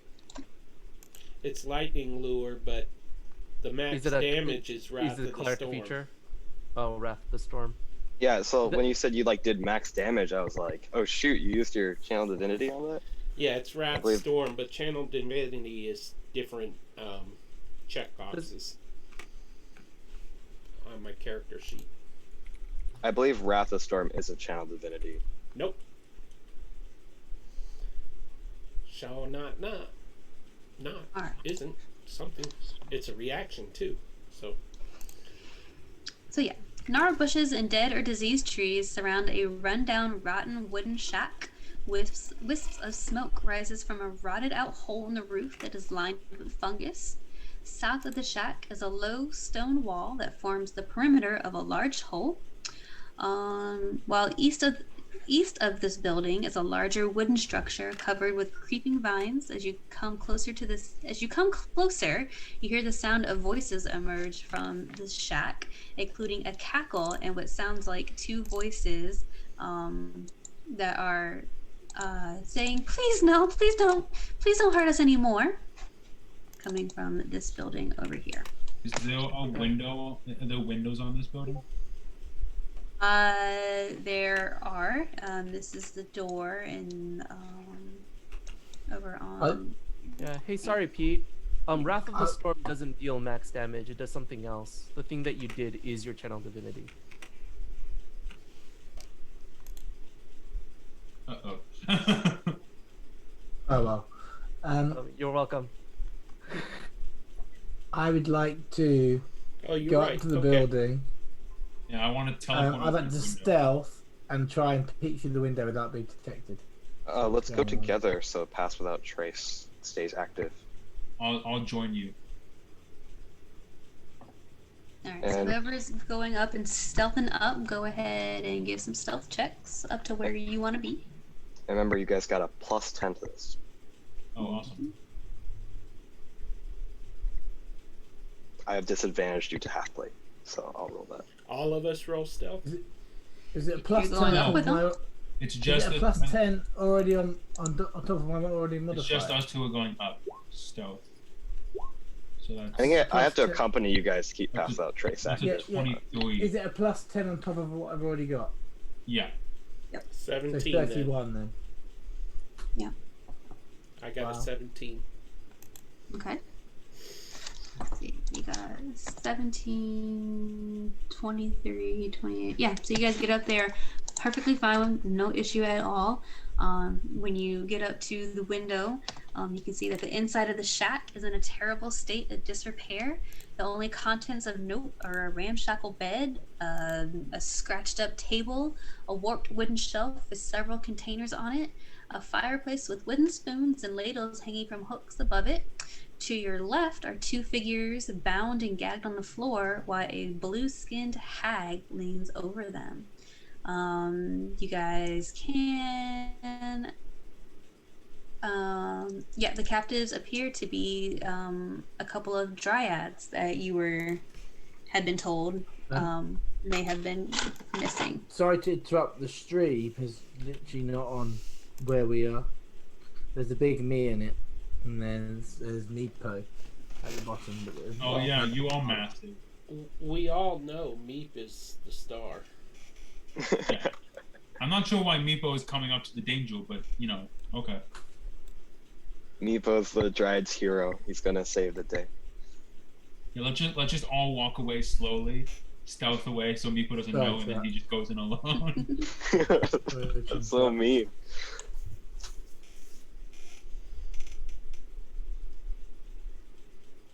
Is that better? Everything's fixed? Yeah, perfect. Yeah, Cool. it's fixed. Okay, cool. So yeah, you guys see what appears to be a blue-skinned hag standing over a couple of dryads. She seems to be torturing them, since we're family friendly on this channel. I would like to stealth in and slit her throat from behind. What happened to family friendly?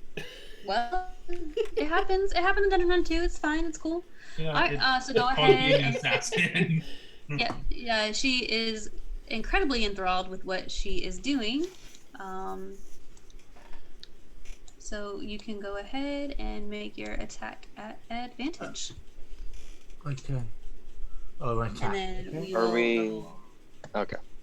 Yep. He'll do his surprise round, and then we will do initiative. And then after this initiative, we'll take a quick break. So that is a 26. Damn. And then, so that would be. Yeah. Do your damage. That's hopefully still a sneak attack. Yep. That is 32 damage. Wow, that is some roll in the sneak attack. Yeah. So Gimbal comes in and jumps on the back of this witch's neck, slices her across the throat. She stops her cackle mid-screech, grabs him by the arm, flips him over her shoulder, still bleeding weird blue-black blood from her neck, and we will go ahead and roll initiative. I will go ahead and do it as a group initiative. Oh, okay. So Okay. But I rolled good. I don't care. Oh. I don't know why I had advantage, but I rolled good. Hang on. Oh, I see. You're doing initiative. Okay. I have a +8. Yeah, it'll pull up all your other advantages. I hope I rolled low. Meepo not want battle.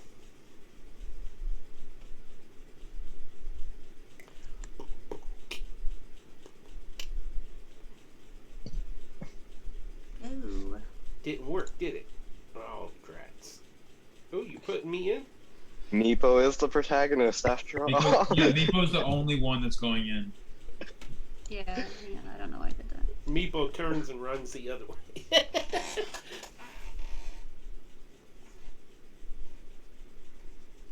Meepo's turn is done, and it goes back to I Meepo. think you gotta select everybody. Everyone is selected.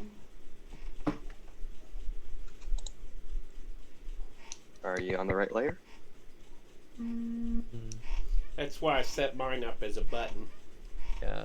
Meepo, if by it worked, it means you mean it made you useful because someone got hurt, then yes, but you still haven't fulfilled your purpose. The only thing you're good for. I just rolled by. Which is healing me.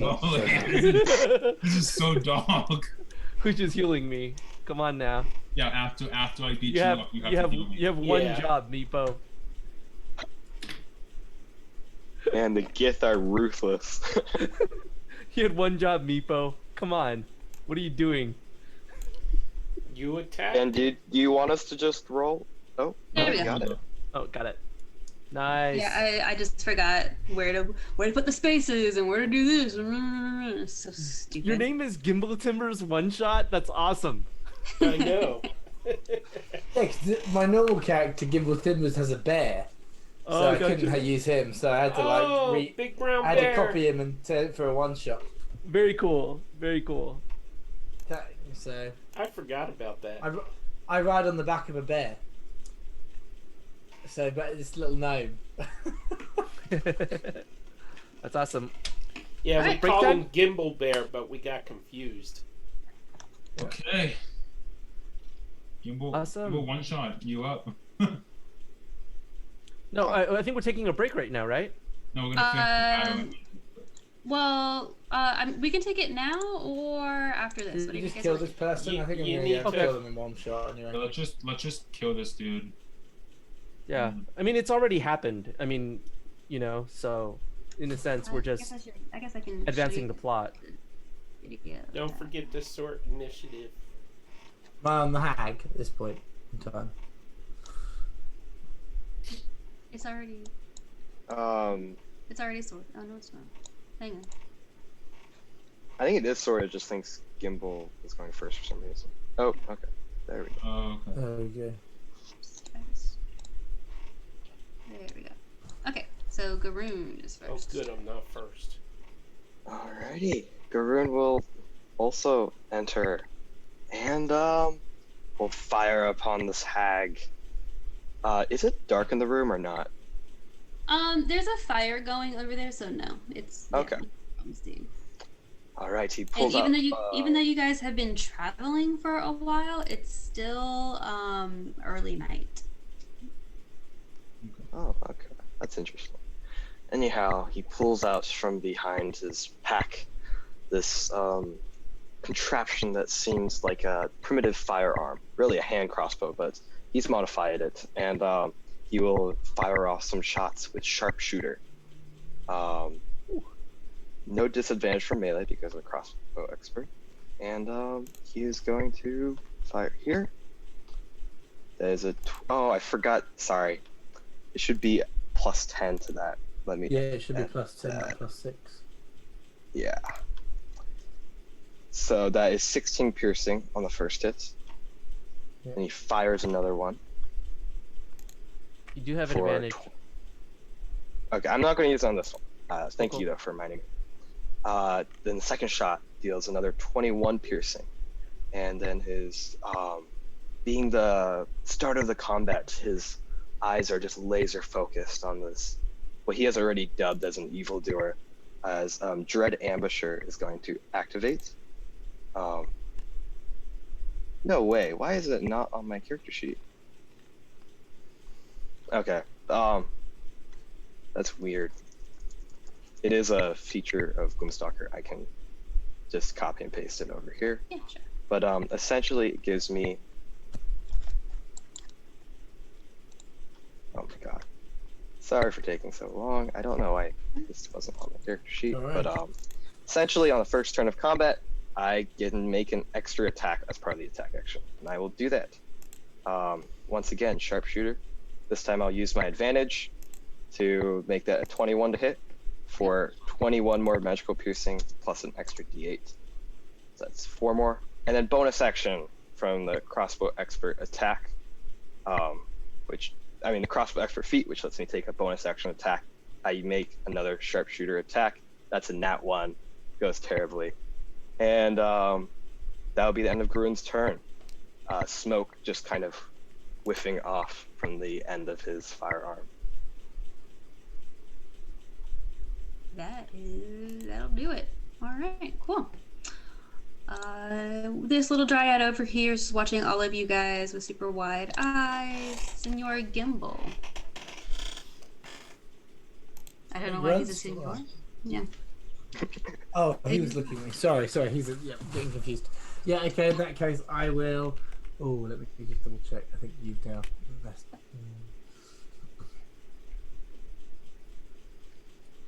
What's that?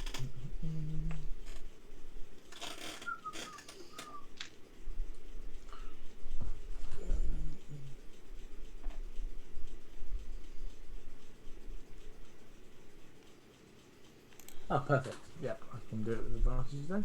Get sneak attack, perfect. Advantage, sorry. Just normal, but I get sneak attack if he hits. Yeah, I'm also there, so. Yeah, that's why I thought you were there. I was just checking. Sorry, yep. It's not working. I'm not sure why. Oh, there we go. Let me add Dread Ambusher to my sheet. 28. Yeah, that'll hit. This time's a bit less damage, 19 damage. Okay. And then as my bonus action, I will stab her in the neck with my dagger.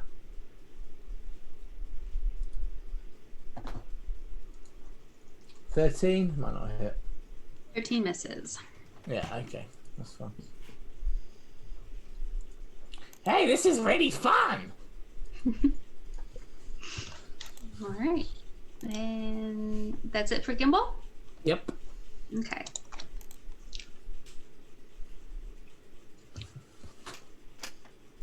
Mr. Kanan. Bully.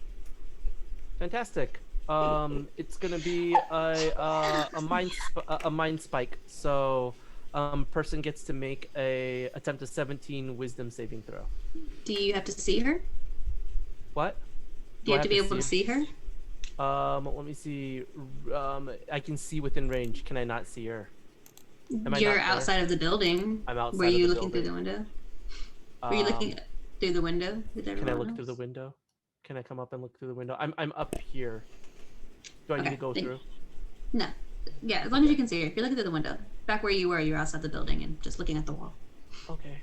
I can't tell. Oh, there. Is that where the window is? Yeah, that's fine. Okay, cool. Fantastic. Then that will be it. A 17 wisdom saving throw if they can make it. You do have advantage. Cool. The first one for her is, let me see, pull her up.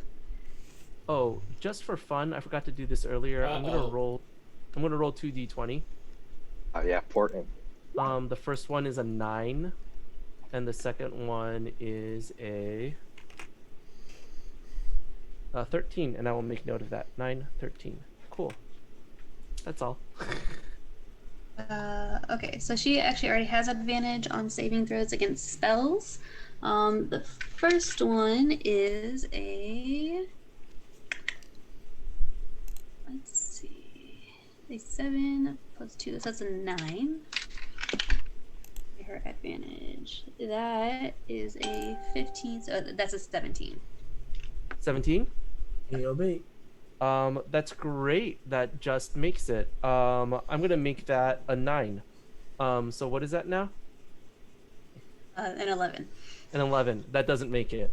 I'm gonna go on ahead and make that a normal roll. So that will be 10 damages. And since that was a divination spell, I will regain a first level spell slot. Super cool. So how does your mind sliver tear the mind of a night hag apart?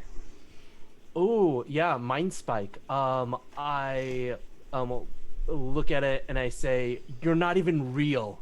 Like, this is all a simulation." And what do you call it?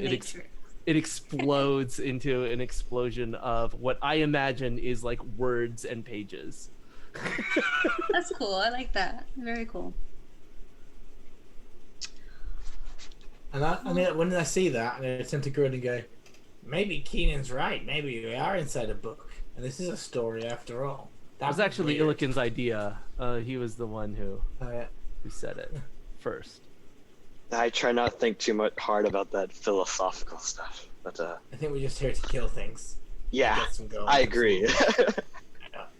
Absolutely. Meepo, do you want to try to heal any of these dryads? It looks like they've been hurt. Meepo, it's safe now. You want to heal these dryads? Is it my turn? We're out of initiative. Oh, okay. Pretty dead. We killed the hag. She was piecemeal. Once I'd stabbed her a few times. They look pretty beat up. They look pretty emaciated. Like they've been here and been subject to torment for a while. And they're bound on the floor. Before I'll cut them loose. They jump up. Oh, I got pictures for them too. They jump up to you and they're extremely thankful to you guys. Fill up their picture that I got for them. Do they have a self-healing ability? Meepo's trying to cheap out. Oh my goodness. They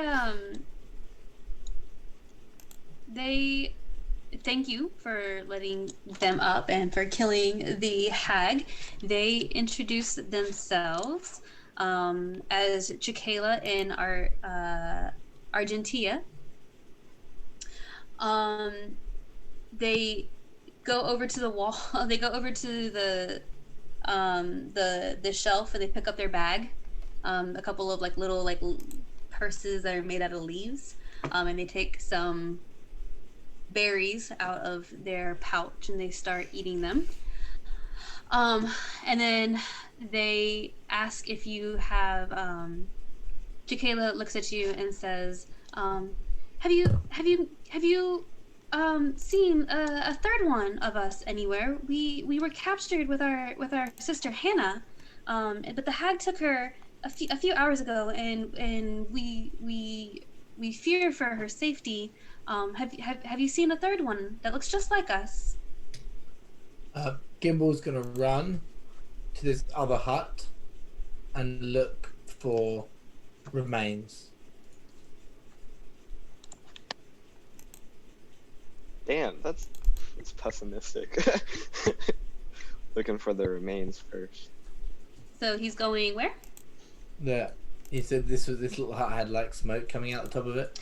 So the smoke was coming out of here. There's another building here, and then there it's over there, is it? Oh, okay, sorry. There appears to be a well over here. Oh, not the well then. I'll go to the other building. This one then. Yeah, and I'll teleport outside of it, so that I'm there when he arrives. Your teleportation works this way. What do I see? When you just go up and you just try to open up the door, or what? Before we go in, because I have a feeling this will be some kind of encounter or something, because we're in the woods. Can we take our break? Yeah, we can go ahead. Yeah, that'd be great. Okay. Yep.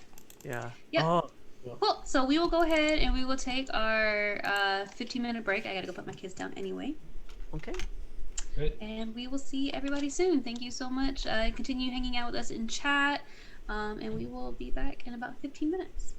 Yay! See y'all Yay. soon.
We got him. Sound as well.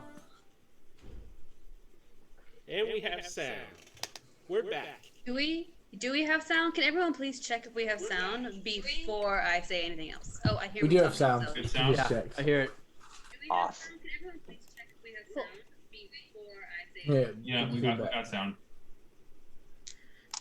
Sweet. Welcome back, everybody. Thank you, everyone who hung out and gave me disadvantage during the break. That's a little rude, but thank you for your support. Anyway, we are at the halfway point of our Lore of Lurue adventure from the Candlekeep Mysteries. Our adventurers just saved a couple of triads from this hag hovel, and Gimbal Timbers and Illikin came over here to this other building out here to look for their third missing dryad sister named Hannah. I'm just gonna walk in the door. Okay, cool. No Easy stealth enough. then. It's not even open.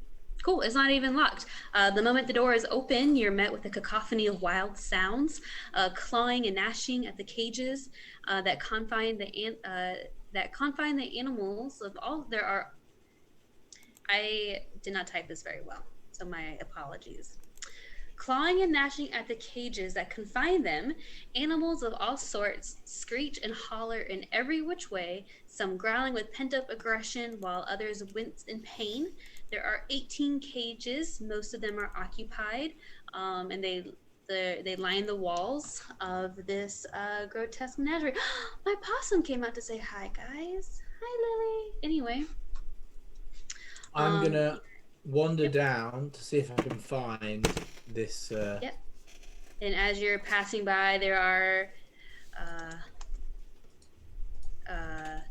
baboons and hyenas and giant rats and an ape and all sorts of creatures. And then once you get down here to this last cell, there indeed is a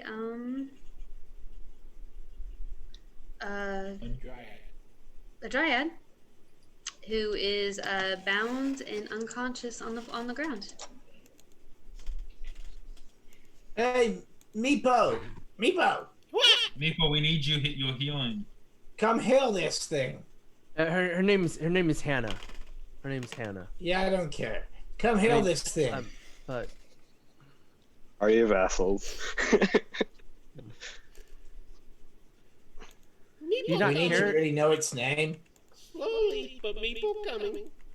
I'll go grab the other two brother and sister to tell them to go and heal. So, Garoon, what are you doing? I suppose I'm just gonna try to prod Meepo along. Like, come on, buddy, hurry up.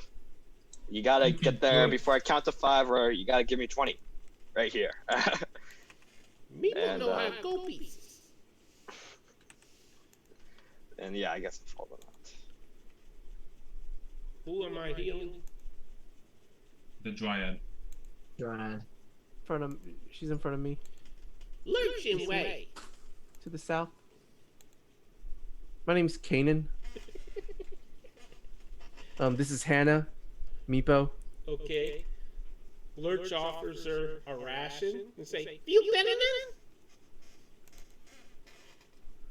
What? You just gave her a ration? She's Meepo! unconscious. She's Meepo! She's unconscious. Oh, heal her. Yeah. Heal her. Yeah, Meepo, why are you trying to shove things into someone's Yeah, don't force feed her. Heal Absolutely. Meepo, you need consent for that kind of thing. He heals her for 6 points of damage. Or healing, yeah. Yeah, for sure. And she wakes up, her eyes flutter awake. She's very, very weak, but she's looking around at you, at all of these people in a very crammed little area. And she's gonna try to struggle to get away from you. And I run. Is she still handcuffed? Yeah. Yeah, So she's I'm kind of gonna- like wiggling around to like scooch Because I'm backwards. pretty good dexterity with my blade. I'm gonna go and cut her bindings. Then she's going to look at you, super big, wide-eyed, and she's also going to try to flee through here. But when she gets outside, she sees her sisters. They all start hugging and being joyous and whatnot. And the two sisters that were inside with you, Argentia and Chikela, they take her up in their arms, and they thank you guys for all of your assistance. Thank you so very much. I'm gonna whisper over to Groon. I bet they're gonna give us something magical as a reward. Hey, what do we get as a reward? Thank you all so very much. Life. And they look inside their pouches, and they have like 3 good berries, and they hand out to you.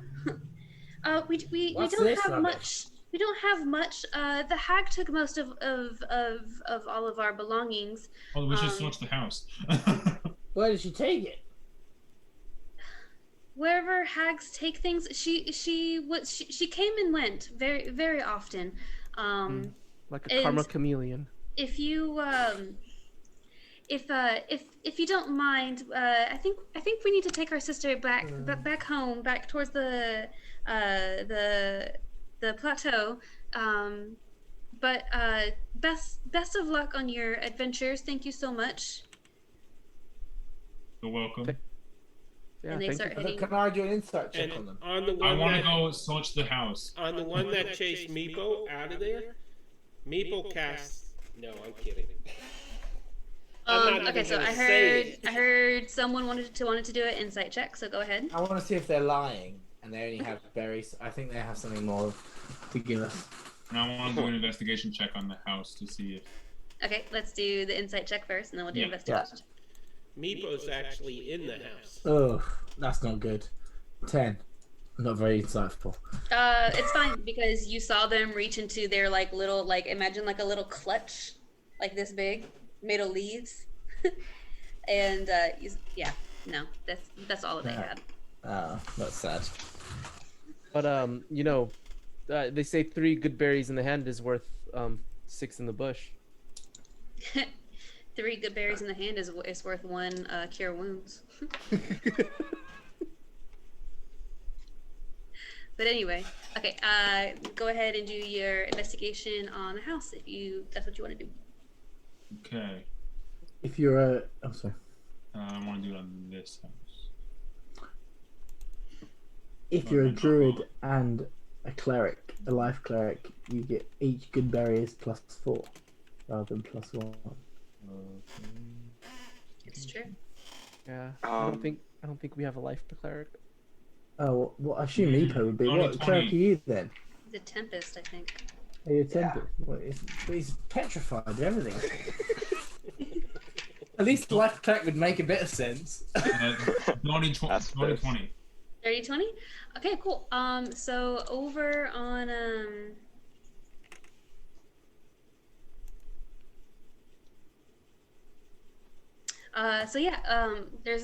there's not a ton, but over on the shelf you do manage to find 2 potions. I will take those potions. Okay, one is kind of yellowy and sparkly, and the other is red. Okay. You see a small shape under the blankets of the bed, shivering in fear.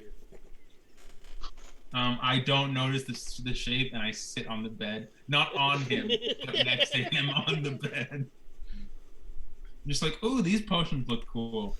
And then you can roll an Arcana if you want to try to identify them, or if you want someone else to try to identify them, or if you tell anybody that you have it. I'm gonna try and roll an Arcana to see if I can identify it. Sure. Another 20. Dang, super good. All right, so then the yellow one is a potion of clairvoyance. Okay. And the red one is a potion of greater healing. Great. And everyone that's still over in the menagerie building, are you guys doing anything else? I'm gonna pocket those without, telling those people. Without telling anybody? Yeah. The menagerie Sorry. Are the menagerie creatures the menagerie creatures the witches or belongings, or are they these things' belongings? Actually, I think Gurun can help solve that. He's going to use his ranger things. Oh, okay. He's gonna use it to cast speak with animals. Oh, okay. Cool. And he's gonna just kind of ask around these animals. What happened to you all? Why are you caged here? Are you speaking to anyone in particular to start off with? I guess just this monkey. The baboon? Yeah, the baboon.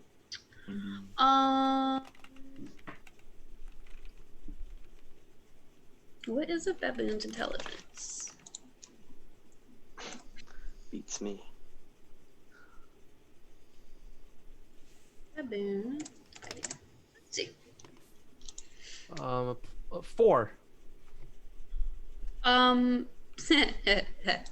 Okay, so so basically what you're gonna get basically across the board is that they have been poked and prodded and taken from their normal environment, thrown in these cages, and this baboon in particular has been here for a few days and has seen lots of animals be thrown in these cages, lots of animals be taken from these cages, and never seen again.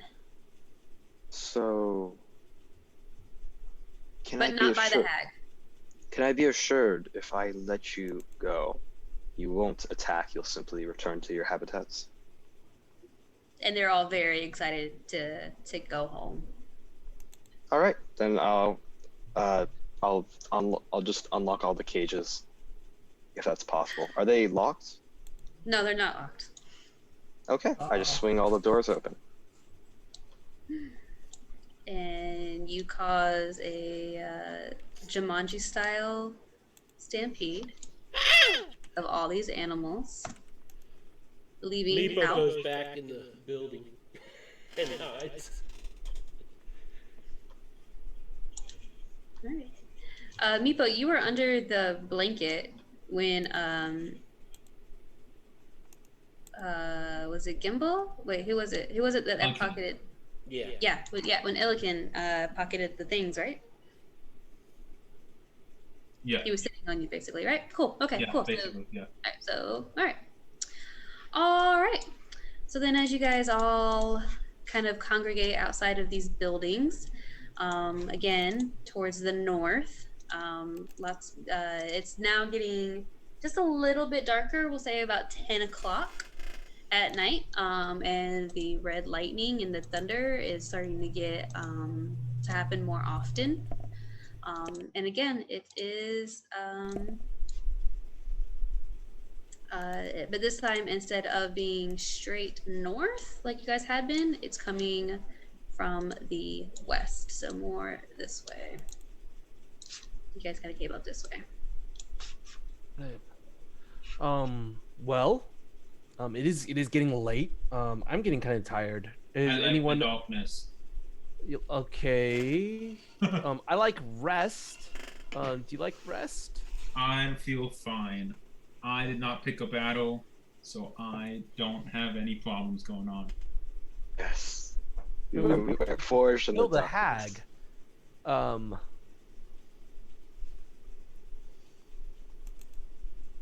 No, one else. Rest. No. Meepo already in bed. Okay. All right. I mean, if y'all want it, that's. I guess fine, Meepo is Meepo taking a short rest? Are we taking a short rest?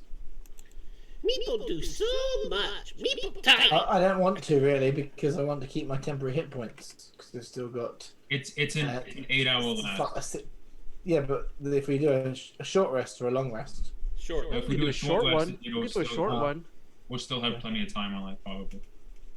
Yeah, I mean. And then they can get their hit points back, and I don't know how. In that case, no, I don't mind. I just I've got. Has anyone lost hit points? Nope. Yeah, when they Yeah, fought, remember? I have. I've lost hit points. Oh, right. Still owe me a heal, Meepo. Actually, you know what?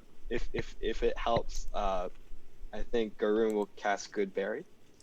He's gonna give 10 berries for Cannon to eat, and just give them all a clap on the back. All right, are we good to go now? I guess so. Yeah. You can regain 10 HP. I feel much better. I mean, now that we got you, it seems like We don't even need Meepo. we don't really need Meepo. I mean, he's kind of he's the MVP of the other team right now. He's done the most damage to any of us. Meepo is useful, just to the wrong. Remember, he could have done more. Okay. Oh. All right. Back to the I think yellow we brick can follow road. this road and carry on, see what happens. I Back to appreciate the it. yellow don't road. All right. So no short rest. You guys are continuing on. Yeah. Yeah. All right. Cool. All right. So, as you guys continue on your path on your yellow dirt road now, you guys go ahead and give me another marching order, please. I'll go first. What direction are we going in? This time you're going west, Yeah, towards the lightning. towards the lightning. Yeah. Cool. I'll hang with Garun. Maybe. Wait, where's Garun going? North is up for us, or is this down? Yeah. No, yeah.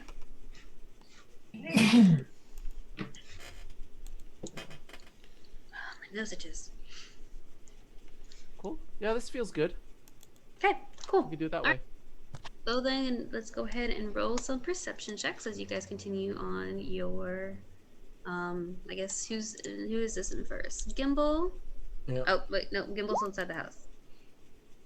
Oh no! So I thought we were ordered left to right to left. Sorry, I got confused Gotcha. Okay. because we were Yeah. going west. So All right. So I will Gimbal. use an advantage if I have it. Okay. Sure. Yep. Everyone I go got ahead and roll 19 on perception. 19 on my perception.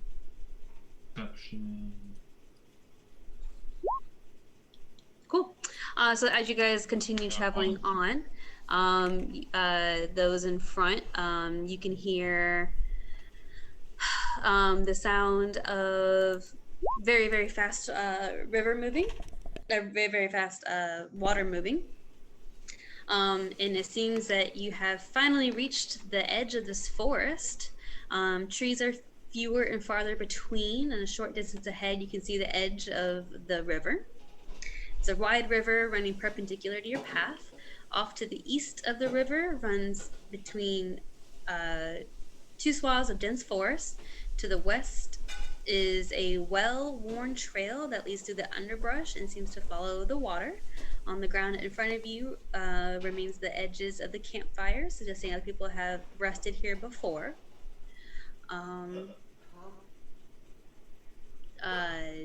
You guys, this was kind of where the resting spot was, but you guys already decided not to do that. So if you guys continue following the water westward, you guys are actually able to make really, really great time by skirting around the forest. The river makes a sharp turn to the north away from the trees, and from the opposite direction comes a rumble of thunder and a flash of red lightning, very vivid across the very dark sky now.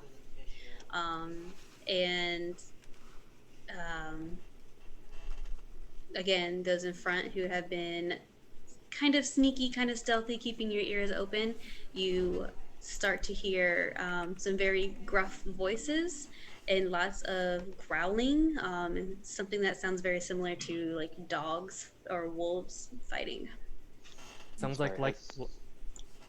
Go ahead. Okay. Has Pass Without Trace ended? It lasts an hour. Yeah, you guys have been walking for longer than an hour by this point. Okay.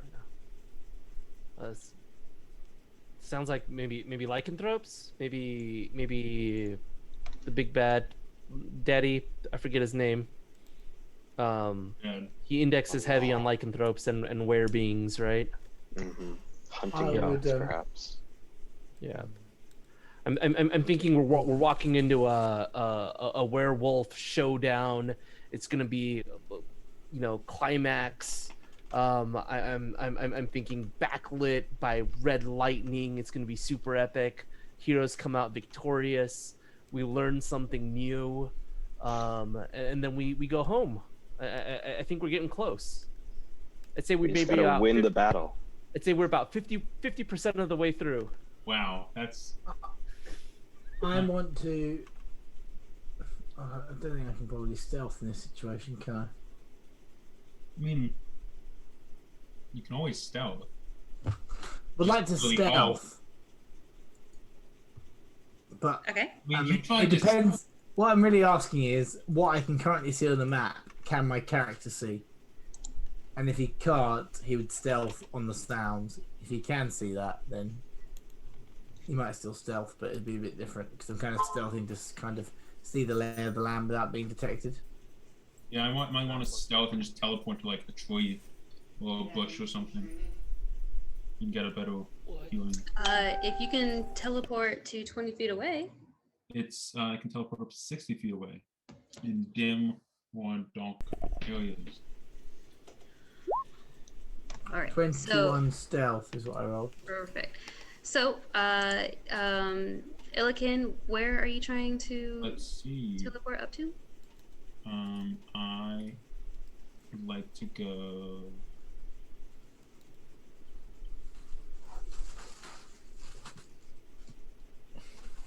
I'd like to go over here. Okay.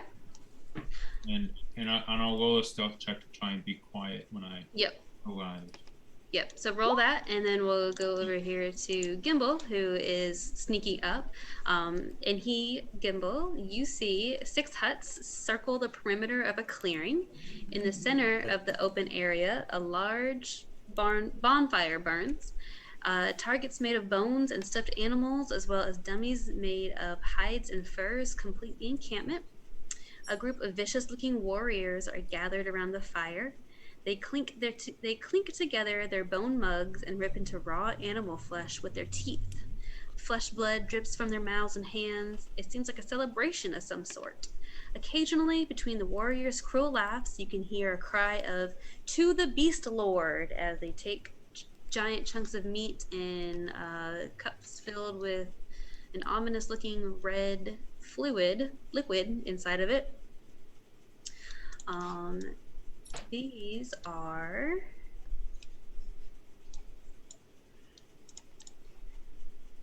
pretty similar to what you are seeing.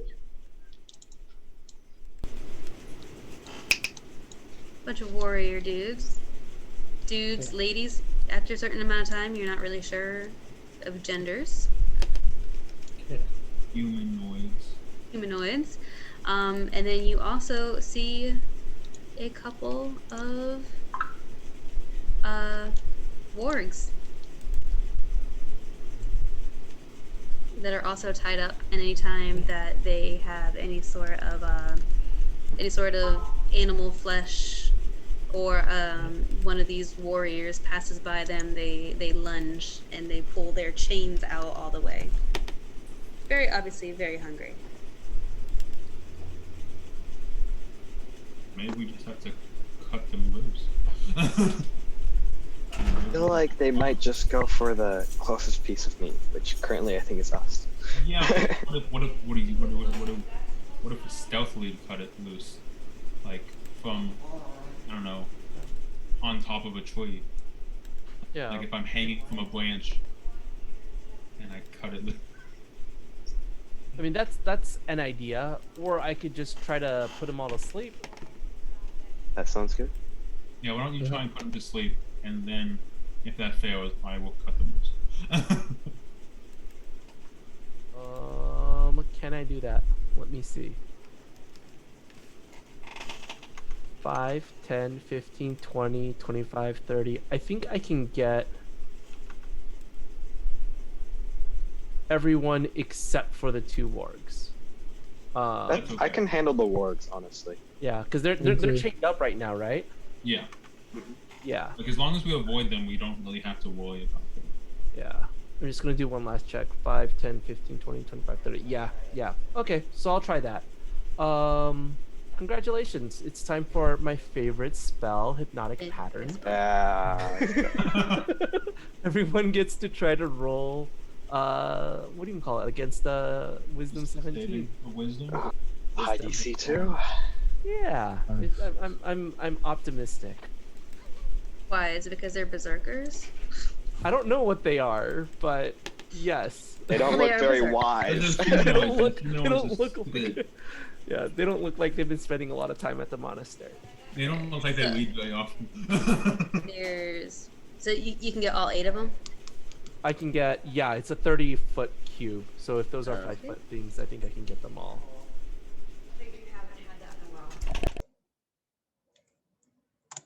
Oh yeah, that's a massive cube. Okay, so first one is a fail. Second one passes, fail, pass, fail, fail, fail. You said 17? Because they have a -1. Okay, so then that one meets it. Okay, cool. That's like half. That's not bad. Yeah. 5 out of 8. That's great. Could you mark So the we'll ones that... start, yeah, so we'll start here, fails.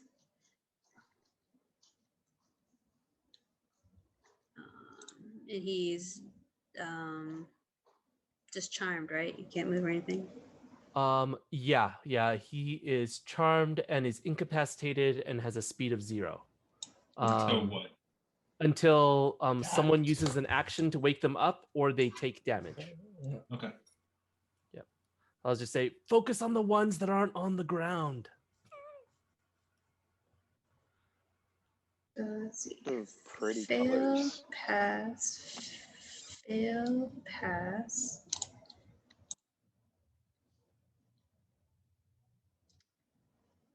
Get him over here. So Oh wait, Jen, you probably have advantages. Oh yeah, you do have advantages. Would you like to use advantages on the ones that failed? Nope, because I don't want to roll that again. Okay.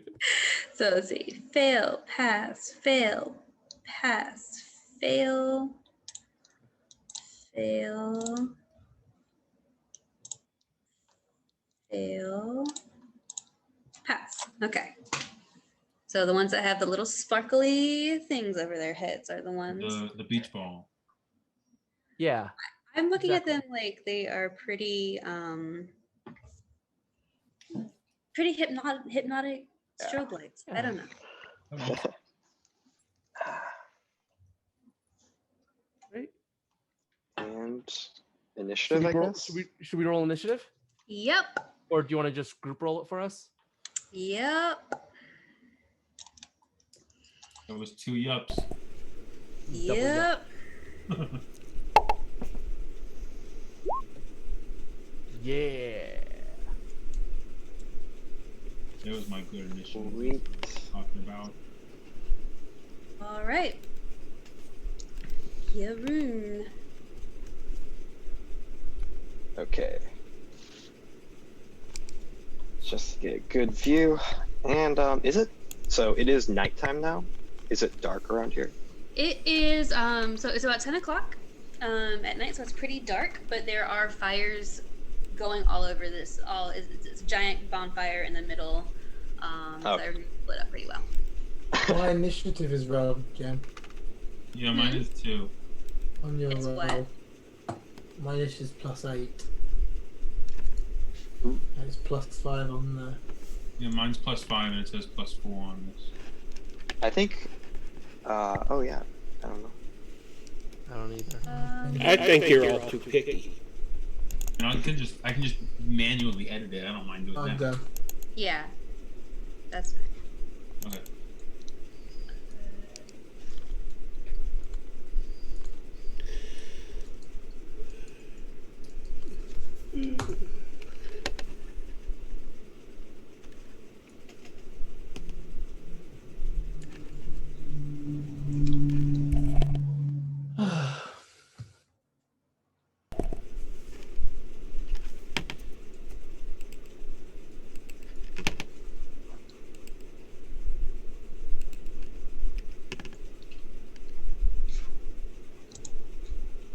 Wait, is it fixed now?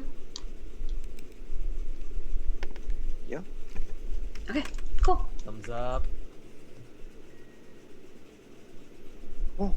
Then I guess I'll take a shot at this one that's still awake. As All right. once again, gets to what he was born to do.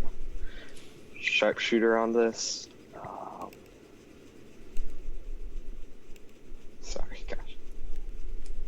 Roll 20 is lagging for me. That's no good. That Power sounds shot. right.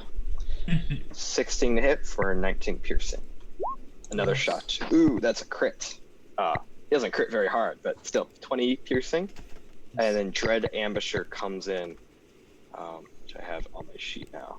It's pretty cool. As an extra shot comes at the heat of the battle, which is a 21 to hit for another. Let me know if he drops from this, by the way, so I can. I will. Okay. So yeah, first shot is 19, second shot is 20, and the third shot is 26. He's still up. He is super duper hurt, but he is still up. Okay. Then I'll finish him off.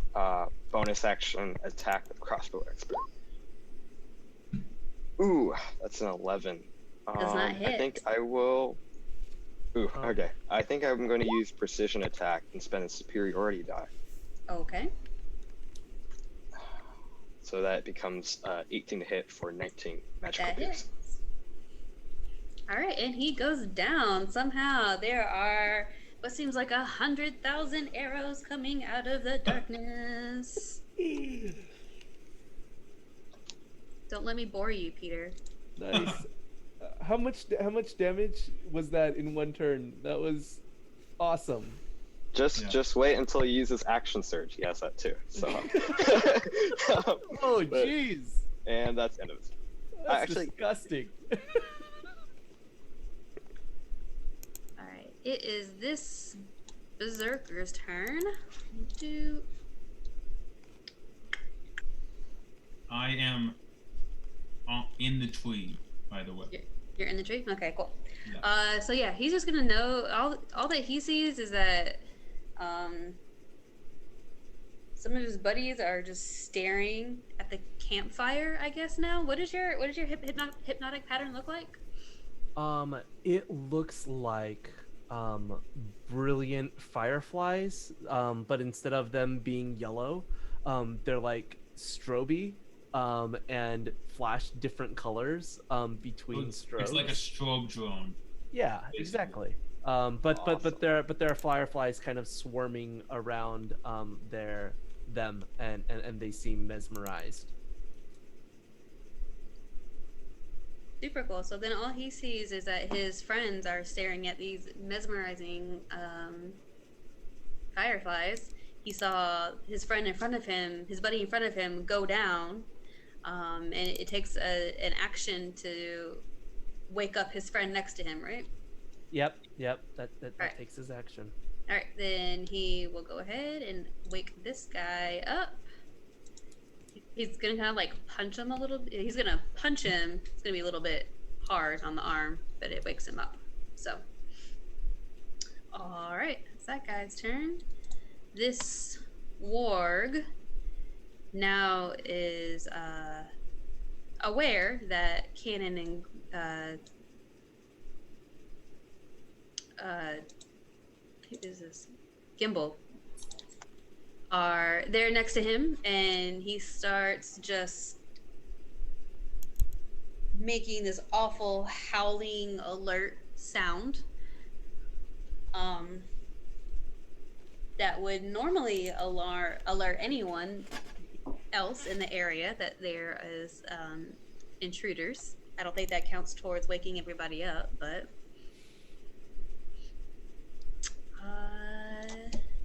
with that, it is Illikin's turn. Okay. How are these? How are the beasts reacting to just like seeing people? This one over here is lunging towards where he knows your party members are. And even though he's chained up to a wooden post, the post is starting to lean, and yeah, it may not. They may not be chained up much longer. How about this one? Is this guy? Did he notice this one moved and went and woke up the other dude? No, no, they're more of like a perimeter kind of sort of thing. So he's also howling towards where Cannon and Gimbal are. Okay. Then I will.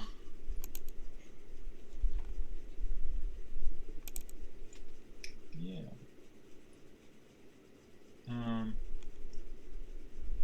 I am going to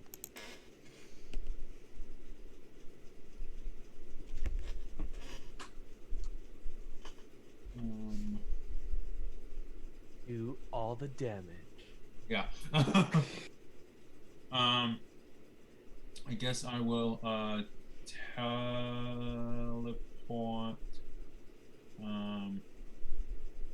over to this guy, which is a bonus action, and I get advantage on my first attack roll because I did that. I is hypnotized, by the way. Oh, he is hypnotized. The one without the strobe, the beach balls. Then I will go like these over ones, to. yeah. I'll go over to this guy and hit this dude right in the middle. And I will attack him with my rapier. Ping, which one? This guy here in the middle? The one that's not awake? Yeah. Okay, cool. So I get advantage on the first one. So that's a 17 to hit. 17 hits. Okay. So that's 7 damage. And then I get my second attack. Yeah, I'm sorry. Which one did you say? This guy or the one that is awake? The guy that's awake. Okay, cool. Yep. Cool. And then I get my second attack. 18, so that also hits. And then another damage. 8 more damage to that guy, and then I will because I just saw a whole bunch of arrows come out, and I'm maybe a little jealous. I'm gonna flurry of blows again with my fist. That dude. Yeah. So that's 24. Yeah. And then there we go. That's 11. So that's 19, 26 total. You get a second flurry of blows. It's 2 unarmed strikes for a bonus action. Yeah. Yeah. It's Get been so another long one. since I played a rogue. Or a monk. Does 15 hit? 15 does hit. Nice. Okay. And then 6 damage on top of that, so that's 26, 32. Gotcha. Great job. And that is my turn. All right. Good thing it is this guy's turn. And so far, Illikin is the only one that has come up and shown himself. So he's going to actually wait a second. What's their intelligence? It's not too terrible. He's actually gonna come over.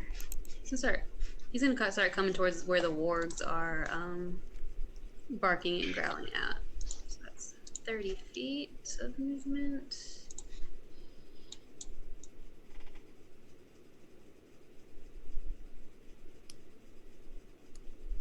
Oh yeah. Okay, so he's gonna come over here to this warg, and he's gonna see you guys in the over here in the tree line. Especially Cannon seems to just kind of be hanging out underneath this tree, watching everything, and he is going to unleash this warg.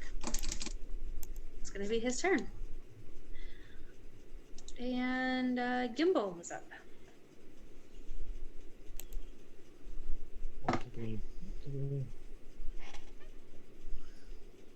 Probably gonna attack the warg, to be fair.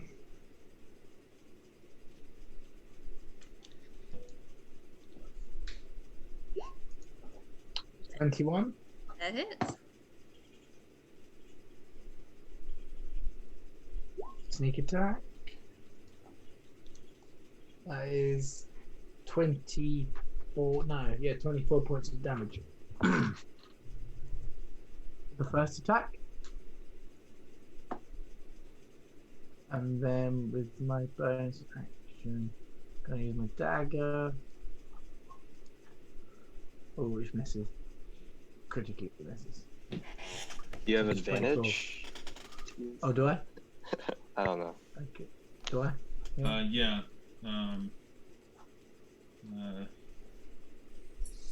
Yeah, I think so. Yeah. Bentley just went through and gave everyone 15. advantages. 15 hits. 15? Mm-hmm. And then that damage is probably not much. I need to make sure to get rid of the modifier. It's only, no, ignore that. It is a 4 damage. No sneak attack on that. Perfect. And so how do you kill this warg that is gearing up to come attack you? Okay, so I will have run up to it, run underneath its legs because I'm shorter than it, slice it all the way down the middle between its two legs, and then flip back and stab my dagger into the back of its neck. Whew. PG-15, guys.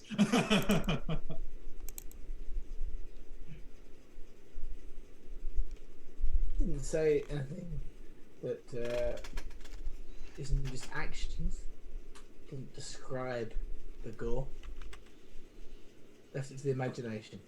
And then, like the previous baddie, it burst into pages out of a novel. There you go. That Burst PG-15. into pages. All right. Is that it for you, Senor Gimbal?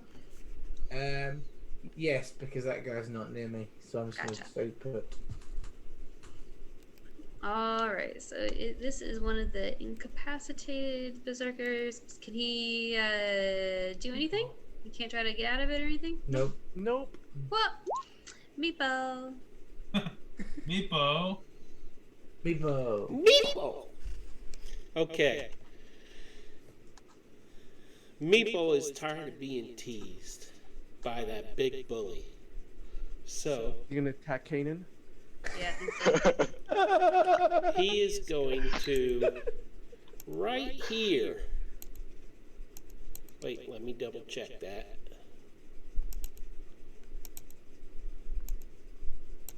Oops. 10, 10, 10, 10, 10.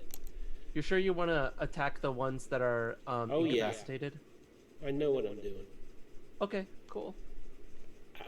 Right there. Hey, Meepo. I am going to cast Shatter at maximum damage for 40 points of damage. Yeah, I guess he does know what he's doing. They have to roll I think it's a 15 con. Yeah. 15 con. How many is it? There we go. Use the draw shape to do your area of effect, so I can see who all needs to make the save. Okay. Does it manage to go past this pillar or whatever? I don't know what It that gets- is. It's 10. So yeah, Wait. it's, Yeah. you know, it's Yeah, sound it like gets, it's 10. 1, 2, 3, 4, 5 of them. I think your square is a little too small. Yeah, If it, it is. Nice. But it's getting this guy, this guy, this guy, this guy, and this guy. Okay, so that is 5 con saves, you said? 15 con save for each one. You do have advantage if you want to roll twice. Then. No, Yeah. I'll keep them. convenience. Yeah. Let's see. So the berserkers have +3. So, and the warg has +1. So let's see. So that's an 18. That's a 19. That's a 13. That's a 7, and that's a 10. So 3 of them fail. Okay, so these 3, you said they each take 40 points of damage? Yep. 40. So does 2 take 20 then? We take 20. Okay.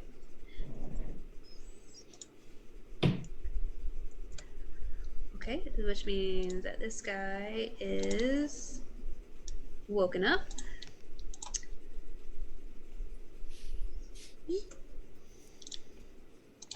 I mean, it's not a party until Tavia's brother dies, right? Meepo is the best player on the other team.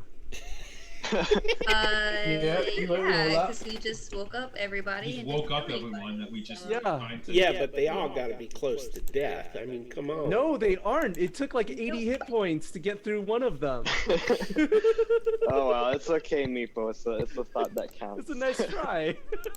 Hey, I did 120 points of damage there. And killed no one. Okay, so is there anything else that Meepo can do?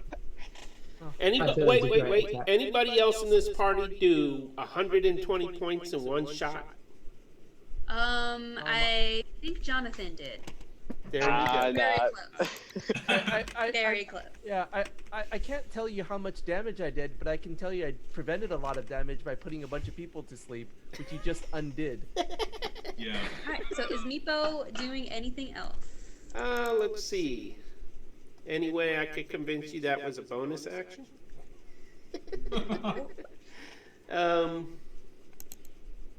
I can't cast a spell as a bonus action, so that's it. Only if it has the bonus action as a cantrip. Alright, cool. Wait, I can do a bonus? Oh no, I don't It has have to be a a. bonus action spell cantrip. I don't have one. Alright, Kanan. Yeah. I know, don't you I'm love gonna it? look at Meepo and just shake my head, and I said attack the ones that aren't asleep. And I'm gonna go ahead and cast Fireball on the 3 that previously were not asleep. So that would be the warg, and then this guy right here. Sorry, how do I draw a shape? Second thing on the toolbar, Yeah, paintbrush. these Yeah. 3. Right? That's The 20 radius is bigger than that. It's like 20-foot radius, so it's a Yeah. It's a pretty, 20-foot radius, yeah, not a it's giant. 20-foot diameter. Yep. Yeah, Radius, so it's yeah. on the point now. Okay. Maybe you can get like let me- all of these guys. Yeah, so Well, I I was don't- thinking. I don't want to get the ones that are awake. You That can one, shift it, yeah, whatever. You can get it there and then you miss the guy who's awake. You could get Yeah. Illiken. 5, 10, 15, If 20. you get me, I think I can save myself. Yeah, I think I can get. Is that? You can get Garen. It's I can get, okay. I can get everyone. I can get everyone here, right? Don't So move that me, yellow circle is your 20-foot radius. Oh, fantastic! Why did If I you get? if you choose to hit me, I can Okay. evasion it. Okay. Sorry, I just turned it on and I put you so you could see where it would be. So I can see where it is. Yeah, that's Got the it. easiest way I know how to show a radius. I see. Got it. Oh geez, that's wide. Yeah, it's huge. It's huge. I think I can do it in a way such that it gets everyone but my party, right? If you Sorry. hit me, I can get everyone. I can get Illiken and miss everyone else in my party. Yeah, I'm okay with it because I can. Yeah. I can And I think evasion it, so and I think I can avoid the two that are sleeping too. Nice. I think that's pretty solid now that they're awake. Yeah, that makes sense. That seems like the best Okay. course of Up action. here. Sounds good. Yeah. So that is going to be 17 deck saves for everyone. Is that me too? I think. Yeah. You Okay, too. that's fine with me. Actually, what's your Oh no, go ahead. No, I'm good with that. What Seven, happened okay, in not waking I think up? I have advantage. Can someone confirm that I have advantage?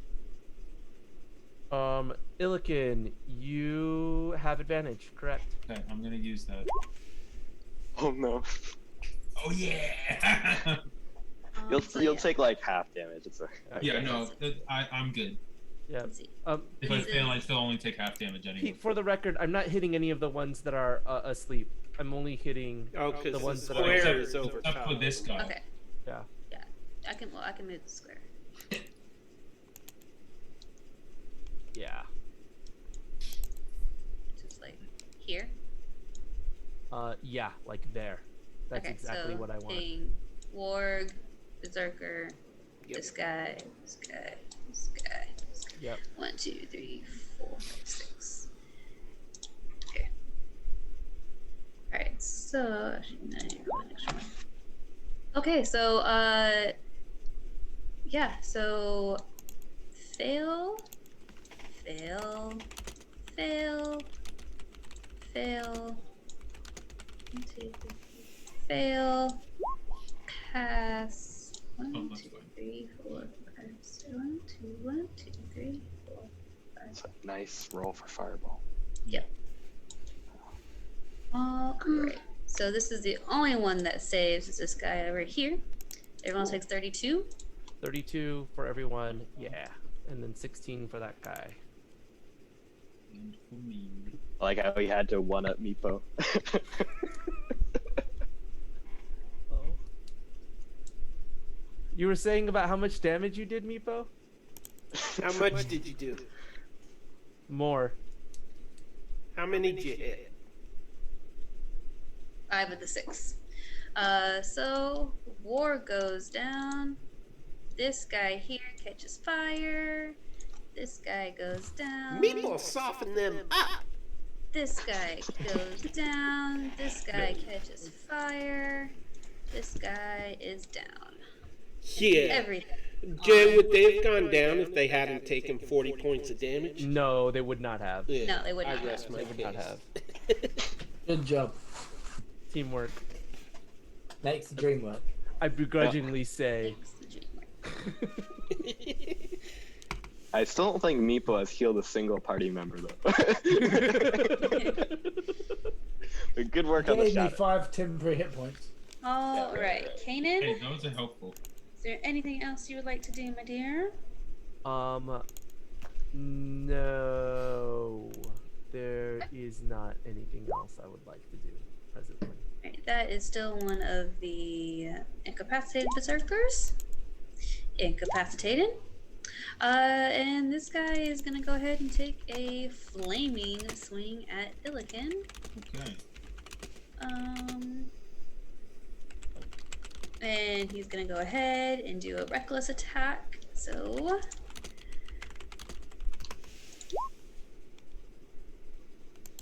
first one is a miss. Second one is also probably a miss. I think it's a 12. Nope, that is a 13 to hit. That's a miss. All right. You do. That is. Not that you have to, but you do have advantages. He already had advantage, so Okay. I won't stack him. Okay. All right, and then it is up to Garoon. All right, Garum kind of rubs his eyes, trying to clear the blinding light of that, and try to clear his eardrums too. It's quite the scene his party mates made, but he opens his eyes to a much clearer battlefield, and he'll take a shot at the one in front of Cannon.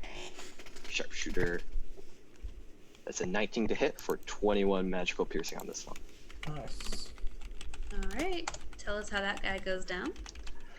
All right, Garen, his ears still ringing, takes one shot, and it's going to just really like a clean hunter's kill of this prey. Just go out straight through the eye to not blemish any of the meat, and then he's going to advance forward, hearing his friend is in trouble, and this one recklessly attacked, correct?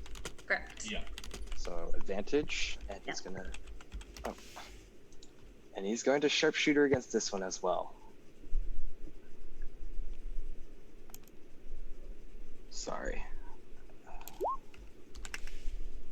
That is a crit for 21 magical piercing. Yeah. Tell us how this guy goes down. And yeah, he just kind of dodges around this tent. Actually, he peeks before going behind it, and then just shooting a shot with so much force behind it, just pierces through the fabric. The guy doesn't even know what hits him as he drops. I thought you were trying to do the campfire and lit him on fire. You know what? Yeah. He doesn't even know what happened either. He just. I was like, I'm gonna kill this guy. I'm gonna do it. And then he just falls limp in front of me. It's like, I'm sorry, buddy. We'll team up for this one. I'm assuming, I think only these guys are left alive. So, I will bonus action shoot at this one. Is he prone or just incapacitated? We don't have to touch him right now. Yeah. We can right. reglue. Yeah. We can regroup. That is true. So I guess. And decide how to mess these guys up. Yeah. I guess that's just the end of my turn then. Okay. Looking. I will. I guess I'll move heal so that he can't. I'm not within his range in case something happens. And then I'll hold my action to see what everyone else is doing.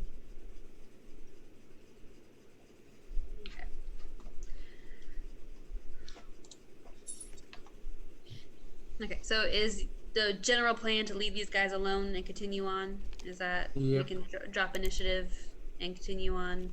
Well, actually, what I'll do as my action, I want to investigate the campsite.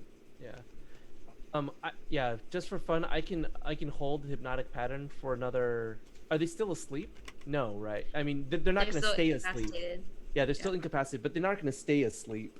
I can hold this for about 60 seconds. So my recommendation is that we get out of here.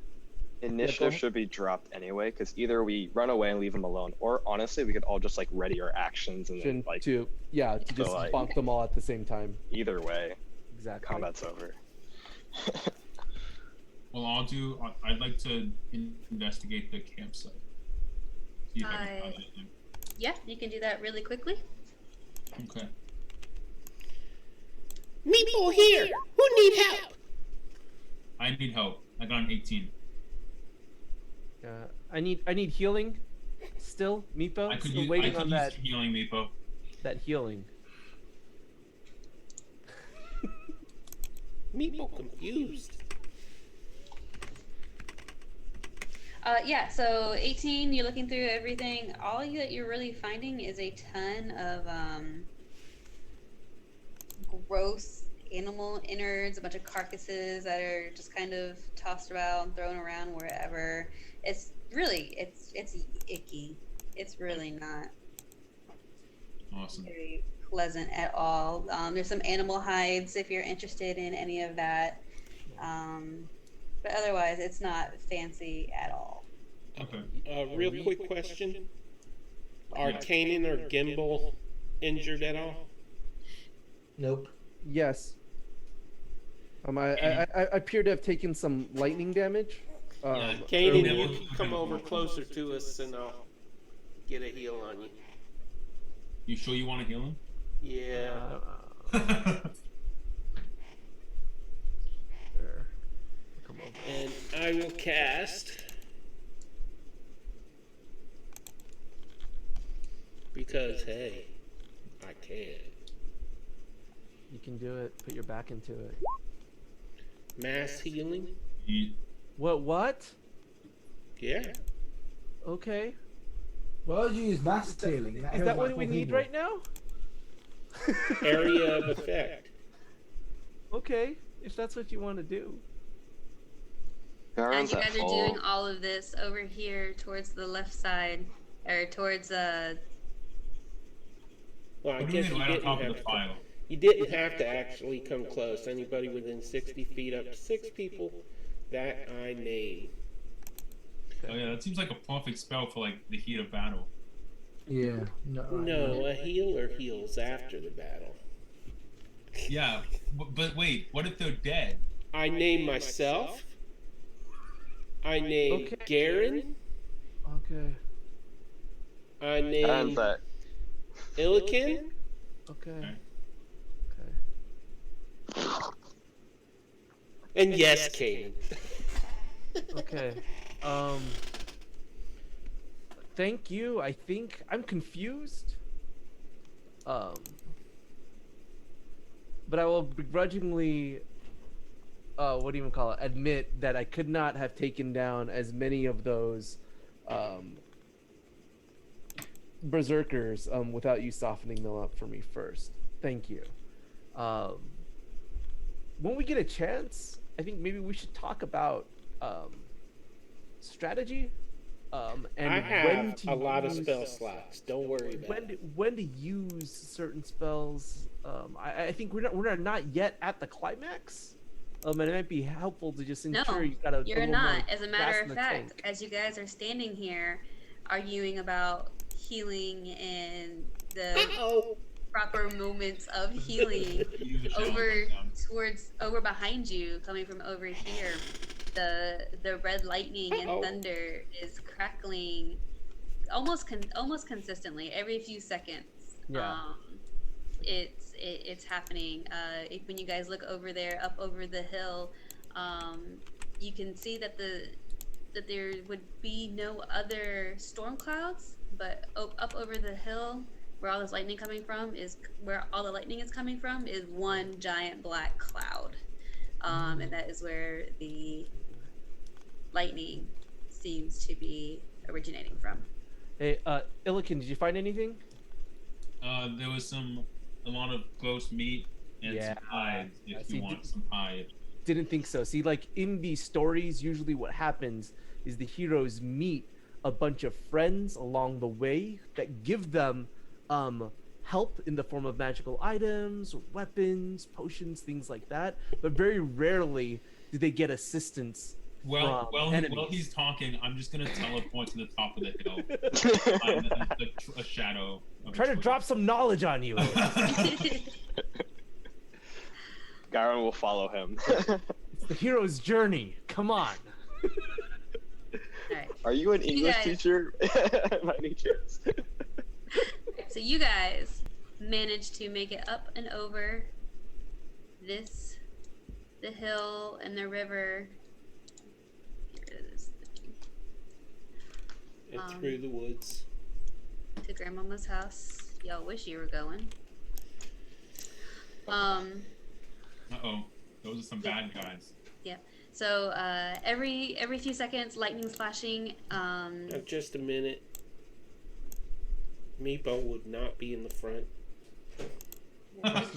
Yeah, I'll be in the front. I'll be in the front. But let's do the story first, and then we'll do the lineup. As you guys are coming up, are you guys sneaking, or are you going stealthily, or are you just... I'll go stealthily. I'll go stealthily. Okay, cool. 28. So you guys have no problem. Yeah, you guys have no problem coming up. All of these... 12. What? And I use my disadvantage. You want to use your disadvantage? Yes. Okay. I want to get rid of it. All right, marking it as complete. So everyone knows you're there. I mean, that's not a surprise, really. But... I am. I would have had disadvantage anyways. I think you have disadvantage anyway because you have heavy armor on. I'm wearing chainmail. Guys, look. Jen just gave Meepo disadvantage. Yeah, I don't think you can. Yeah, I don't think you can use disadvantage if you already have disadvantage. Yeah. Jen. What?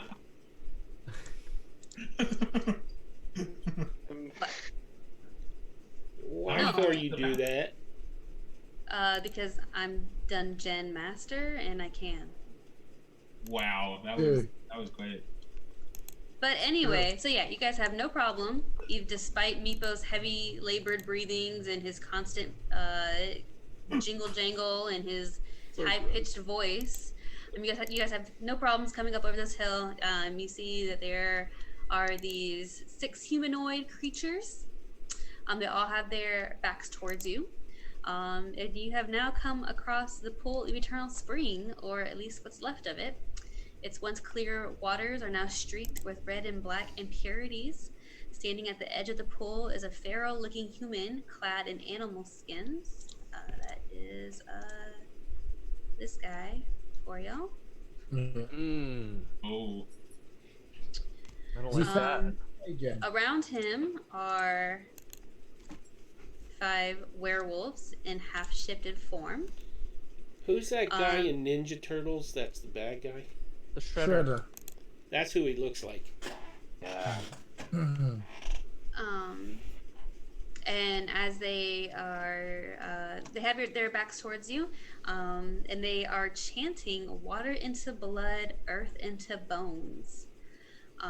You guys witness a ton of red lightning split the sky, and it strikes the surface of the pool, revealing this.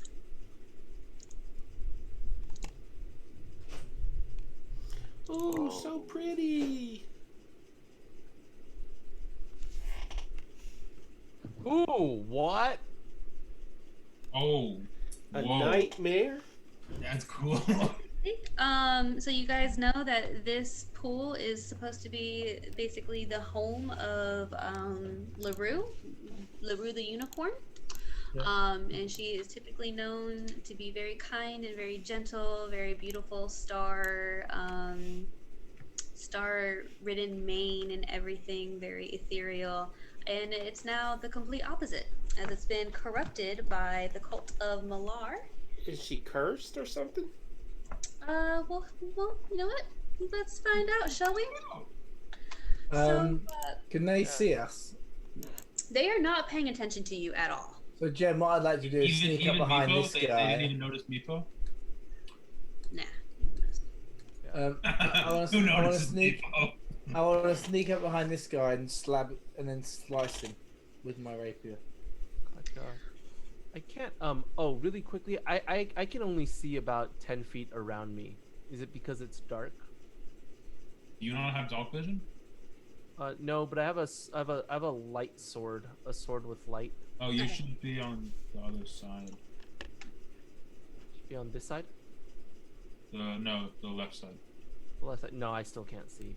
Oh, okay. No, it's because of your light sword. It could be because you're standing in a wall. No, still can't see. I can see 10 feet around me, or 5 feet around me. It's because you don't have dark vision. Okay, that's fine. Yeah. How much light does your sword cast? Well, let me check really fast. It is a moon touch sword, 15-foot radius. Bright light, an additional 15 feet of dim light. So 15 and 15. Yep. Oh, that's much better. I appreciate you. Of course. Okay. So, do you think I'll be able to sneak up behind this bloke and try and stab him? So when you guys see this corrupted avatar of Lurue pop up, give me just a second.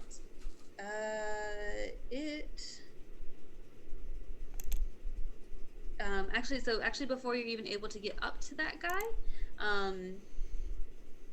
this dark unicorn actually rears up and attacks this guy here in the front with its hooves for the first time. Okay. And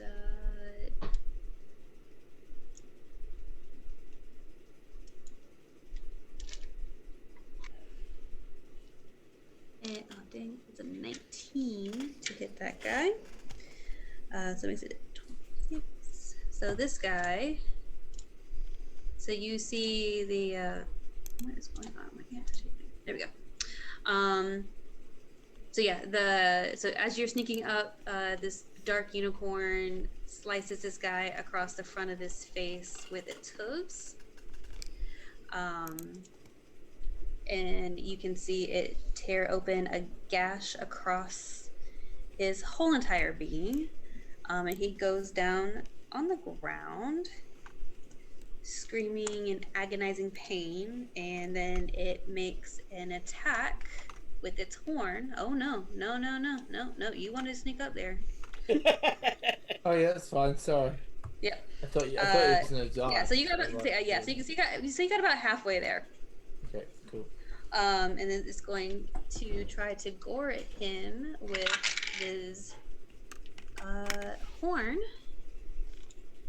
and hits, and just decimates this guy, gouges him to pieces. And with that, we will go ahead and roll group initiative. So the leader's dead? Yep. I am confused on. Sounds like a good horsey to me. Don't look like a good horsey. This is not the unicorn of fey rainbows I was expecting.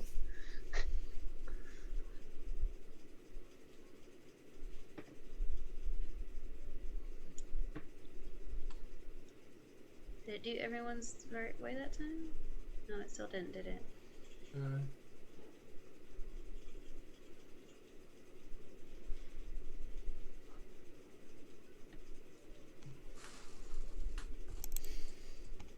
Okay.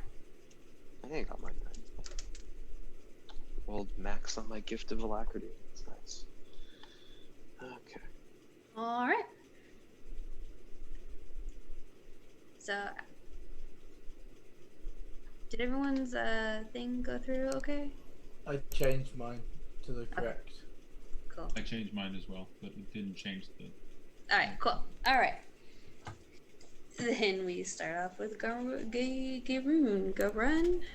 Can I just like said it different ways. Garun? Yeah, I doesn't matter. Garen. Garen. Oh, that's the smoothest pronunciation. Garen, would he be able to like just like quickly look like get a feel for this unicorn's intentions? Like, does it look like it could possibly attack us? Oh yeah, this thing looks wild and feral. Okay. Okay. Who has handle animals? Yeah, that's fair. Yeah, I feel like he'd probably know. And is it dark here? I've asked that a million times. Yes. Yeah, so it's midnight now, and the flashes of red lightning have pretty much subsided. They're not touching down on the ground anymore, but the lightning and the thunder are still kind of, like when like that real creepy storm where it's like all up above like the cloud. That's what it's like. Yeah, I gotcha. Well, Garen has a special feature called umbral sight, in which he is actually invisible to anybody that uses dark vision specifically to see in the dark. Oh. So, is he invisible to this avatar of Lurue?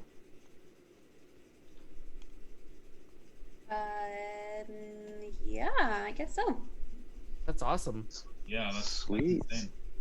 Then I think I'm going to be making my attacks at advantage. Nice. Okay. And yeah, he's ready to put a unicorn on his kill list. That's mean. Okay.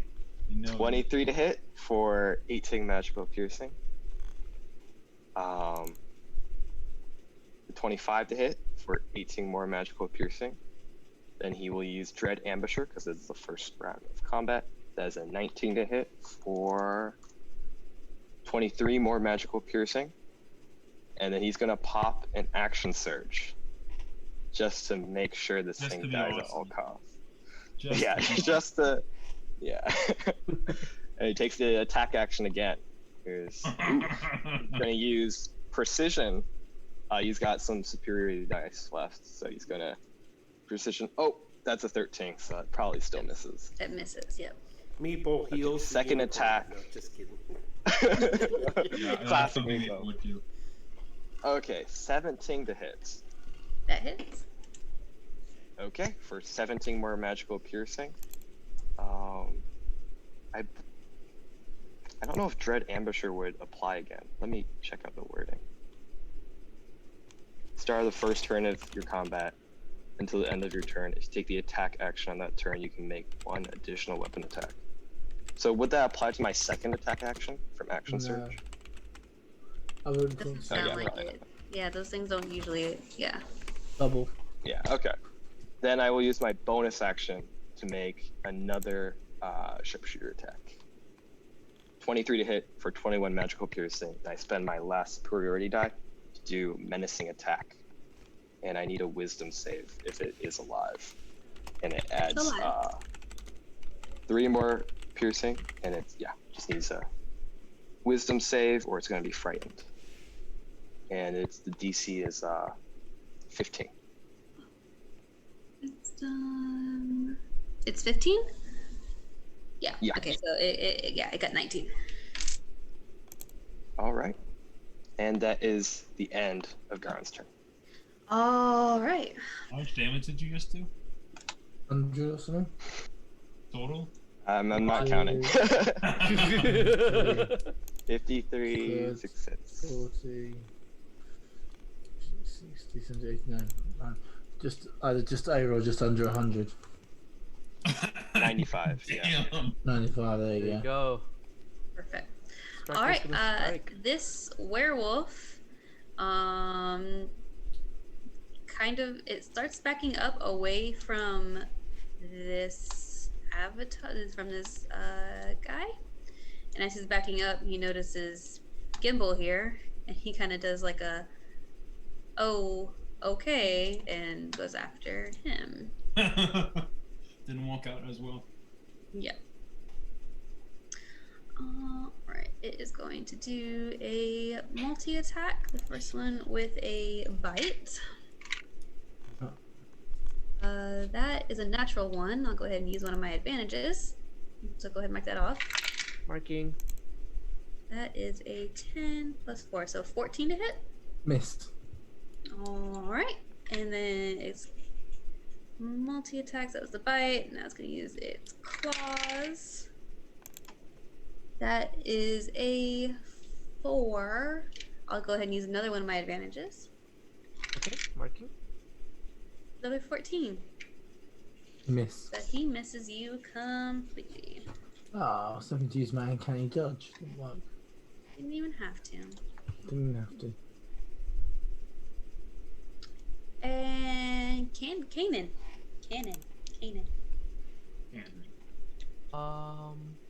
Yeah. I think. Does this just happen? It moves into the. Oh no. Moves into this. Yeah. Okay. So this is going to be. I'm going to cast an area of effect spell. I think it's going to be able to capture everyone. It's a 30-foot radius, so that's pretty huge. And what's going to happen is start emanating from the corrupted unicorn. You're going to see this kind of dim greenish light start to spread until like a sphere of sickening light encapsulates like a 30-foot radius, and it forms like a hemisphere around that. So everything in there gets to roll a 17 con save, except for the corrupted unicorn. They get to take a 13 on that roll. What is that spell, might I ask? It's Sickening Radiance. Okay. Yeah. I'm not included in that role. I love that spell. Yeah. The corrupted avatar is going to take my 13 portent roll on that save. Oh. Did you need me to roll? No, I don't think it. I don't think it'll. I think I can. Okay. I think I can move. Check that. Position. Yeah. Okay. I think I can move it so that it doesn't hit you. Yeah, you should be able to.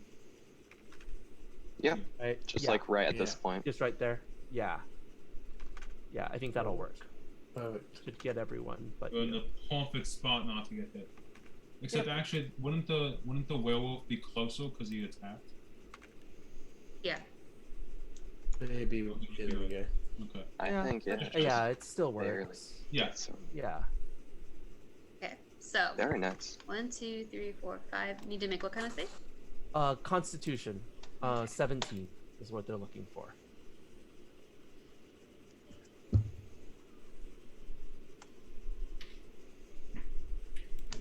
get to have a +2. So fail, save. Oh, and you don't even need line of sight for this. I forgot about that. That's great. Yay. Okay, so failures I think take 30 points of damage. Whoa. Nice. And it's radiant. They also suffer 1 level of exhaustion. Damn. Yeah. Those that save take half and no exhaustion? Save or take. I don't think they get anything if they save. Okay, well. So no, yeah, save does nothing. And does the corrupted unicorn is a 13 enough to save or no? Or 13 plus whatever the what do you call it? 13 plus. Oh, sorry. Whatever their stats are. So that it makes it a 15 for him. 15. Okay. So that's another 30 for them too. So as this sickening light comes from it, it goes down and it is covered up by the dark pools of the spring. Damn, I didn't even get to do anything. Well, there's still several werewolves to worry about. Yeah. What went down? The donkey. Unicorn. Oh man. Yeah. To radiation poisoning. I was one initiative move away from healing it. Well, now you can heal all the werewolves. You can do a mass cure wounds on the werewolves. Meepo. Well, you stole my thunder now. Well, I mean, there's still a dozen werewolves, or half a dozen werewolves. Yeah, I know. Not Not as the fun as same. unicorn. Yeah. Well.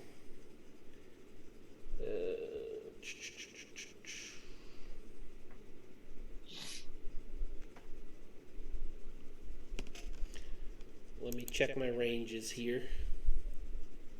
You know what? I'm just gonna go simple this time. Yeah, you know what? You've had all this time. You have 6 seconds to figure your stuff out, Hey, sir. hey. Yeah. I had a plan. But the jerk ahead of me messed it up. WWMD. What would Meepo Actually, do? yeah. I mean, Jonathan, technically, are they supposed to take? You said you're familiar with this spell. Are they supposed to take it on their turn? Yeah, I believe on their turn, technically. Okay, so technically all of those things happen, but that happens on their turn. Gotcha. Okay. Yeah, so like the rolls count, just not what do you call it? So The damage isn't applied yet. does that Yeah, mean the damage isn't unicorn applied is yet. up? Yeah, That means unicorn is still up. The So you unicorn can- will go down on his tongue. Yeah, but yeah. it's So up. you can do whatever you want to try to do because it hasn't gone down yet. So let's be. Well, yeah. okay. Well, this might be a waste of a spell slot. Healing the unicorn. Hey, because hey, would wouldn't it be the first time tonight, Pete? Whoa. Yeah. Oh. But I'm what are gonna you gonna dispel try? magic on the unicorn and see if that does anything. Are you gonna dispel the spell? You're dispelling the way? No, well. Well, remove curse and all that is touch. You really think I'm going to run forward and touch it? No, but are you dispelling the horse's magic, or are you dispelling the spell that was just cast? The unicorn's magic. It hasn't done anything. But if it's been enchanted in some way, controlled, I could break the control of it off from whatever made it turn. Okay, are you going to... So you're going to cast Dispel Magic. At what level? Well, now I'm worried. No, whatever you want to do. I just need to know what level, because after a certain time, you have to roll for it. It is level 3. You could. Are you going to cast it at a higher level? No. Okay. Then, it fails. Is there like? Okay. Does he make a check, or does it just automatically? If it's lower, don't you have to roll to see if it passes? It's going to. It fails because it's not a magical spell. Oh. I just wanted to see if he was going to waste a higher spell slot. Yeah, good on you, Peter, for not falling. Nice one. That was a good. Whoa, that was tricky. I like it. That was tricky. Yeah, tricky, Yeah. tricky, Yeah. tricky. Yeah, holding your players accountable. But anyway, okay. So that's Meepo's turn. Anything else, Meepo? Yes. I am going to harvest divine power to restore 1 spell slot. We lost someone. Hopefully he'll be back. Danny. Yeah, Oh, other Danny Daniel. boy. It is late for him, right? He's gone. It is. He would have let us know.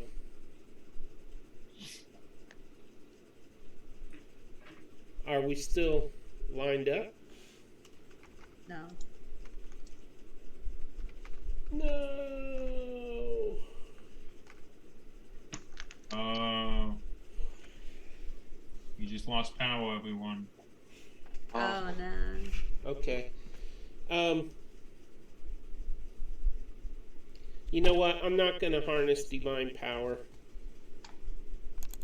Okay, That yeah, is 'cause my turn so that it- I can do some tech support here. Okay, cool. Gimbal. Gimbal's out for now. Gimbal is out for now. Okay. Who wants to bet that he's just gonna go up and stab this werewolf anyway? Yeah, that's Okay. a safe bet. All right. Like Gimbal. So that sounds like Gimbal. Yeah, good old Gimbal. All right, Yes. so he's gonna Stab take it. out that werewolf. We'll give him that while he's not here.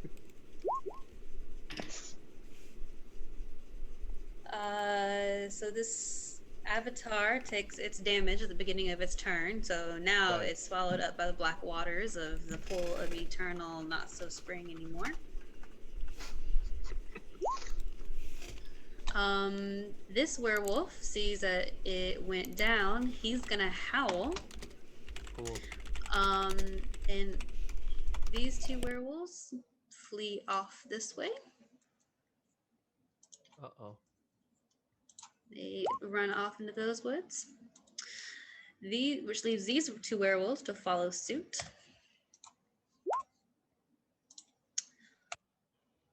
And They're gone?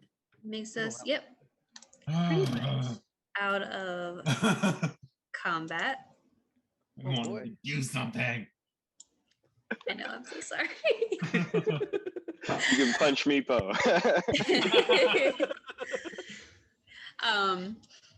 So they see that you guys are just doing enormous amounts of damage everywhere that you go. The corrupted unicorn went down. Their leader went down. They are out of here. So as you guys, I'm sure are all going to want to go explore the pool. Yeah. Yes. As you guys are walking up to it, A bright flash of silver, almost like a moonbeam, comes down from the middle of this super dark, angry cloud. It dissipates. The lightning and the thunder stop. Climax.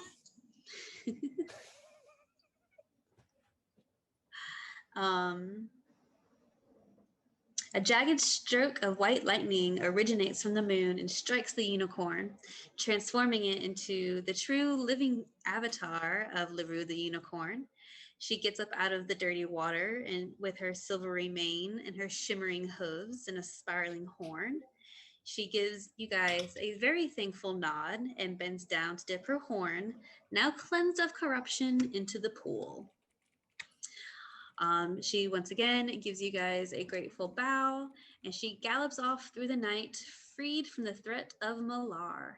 As a way of showing her gratitude and ensuring that Malar and his minions would never dare to ravage the forest again, she continued to let the silvery spring flow, turning the place into a pool of eternal silver. These waters, forever protected by her grace, lie near the site of a city now called Silvery Moon, which was named as such in honor of this tale. And with that, you guys feel that familiar tug behind your belly button, and you are back through the book, back in Candlekeep. And if you look back down into the book, that's what you see on the last page in this handwriting about how the Silvery Moon was named for the silver spring. And now next to the book is are a couple of little prizes for you guys. One is a moonstone and an opal ring. So anyone who wants to look at those guys are more than welcome to. I'll look at those guys. Okay, go ahead and roll me an Arcana check. Okay. 12. Do I have an advantage? I think so. Okay.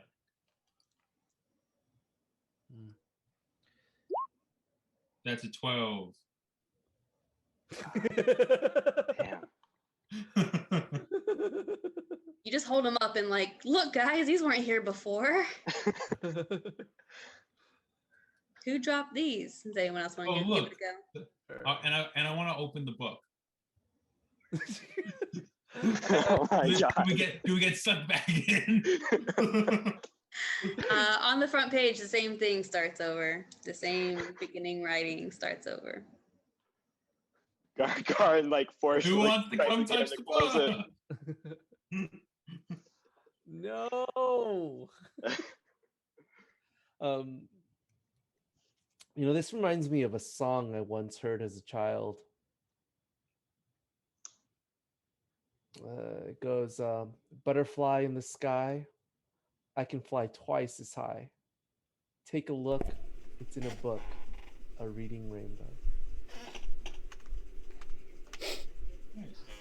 People gonna cry. That is the end of the lore of Lurue. Anyone who is proficient in Arcana would know that this is one of my favorite magic items ever. It's a ring of shooting stars. Ooh. And the moonstone is a charm of animal conjuring. Ooh. Very cool. Yeah. So can I say a few words now? Sure. Okay. I want to thank everybody for tuning in and watching this wonderful adventure run by the ever stellar Jen. Thank you, Jen.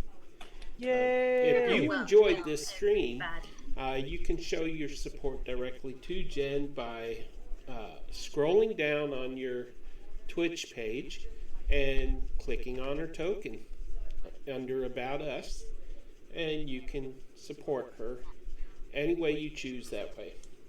And we do appreciate it when you support our guest DMs, and really she's family now. So she's my daughter. I did not As a consent. daughter. Wait, what? I did not consent to this. Anyways, we run, normally on Thursday nights, we run Out of the Abyss. That will be back next week for another thrilling episode. And hopefully Daniel won't die in that. And then on Tuesdays, we run Tyranny of Dragons, of which I am the DM and Jen is the player. And Eric, but I didn't want to really mention him because he picked on me tonight. No, I'm kidding. Had a good time though. I'm kidding, yeah. Yeah, I apologize to you in character. There really wasn't a need. Also, I want to thank Jonathan, Daniel, of course, Jen, and Eric, and Danny Boy, who got disconnected right at the end. Ah, nuts. Yeah. But he took out a werewolf. Yeah, that's true. I'll let him know. True. It was a blast, everybody. Jen, do you have anything to add? Let's see. On Monday, over on Nerlandia, we are back finishing up a super fun one-shot where I am playing Dexterity, a rabbit folk rogue. That's been really fun and really great. Over on Nerlandia, we're doing Summer of One-Shots. So that's what's going on over there. Tyranny of Dragons on Tuesdays. This Saturday, several of us here, well, Eric and I, are participating in another one-shot that our talented friend Lance has written that was inspired by Yora, my character from Tyranny of Dragons on Tuesdays. It's gonna be on this Saturday. It is basically a Bard College band, Battle of the Bands. Ooh. So we are all playing bards. So that's going to be this Saturday over on Peter's channel. Also on this one, on D&D Play 20. Yeah, it'll be a good time. And one more thing I forgot to mention is Curse of Strahd on Save versus Games.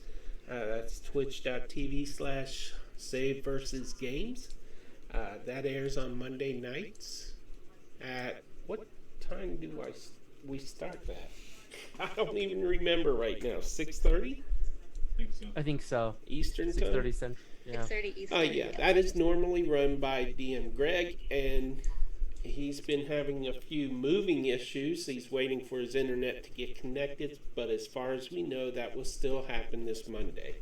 And we will update on our Discord, which I will put the link to Discord invites in chat right now.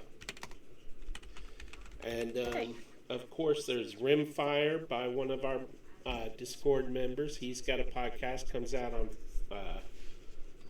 on Fridays. Yep. Any of our players, you guys have anything that you want to plug in real quick? Come watch Out of the Abyss next Thursday. Hopefully I don't die. Jonathan? I got nothing. I'll be hopefully tuning in to watch all the bards sing and hopefully to not watch Daniel die. I'm excited, yeah. He undersells and stuff. He's always there to chat in Discord. Yeah, for sure. Yeah. Absolutely. Thank you, Jen. This is super, super fun. Thank you thanks, guys. everyone. I always enjoy doing these. You guys are always great, great, fun participants and players and friends and confidants. And yeah, I'm lucky I get to do this for you guys. So thanks. Thank you guys. Thank you, chat. And good night. And thank you, Peter, for hosting. And good night. Good night. Good night, everyone. Bye. Thank you for hosting, Jen.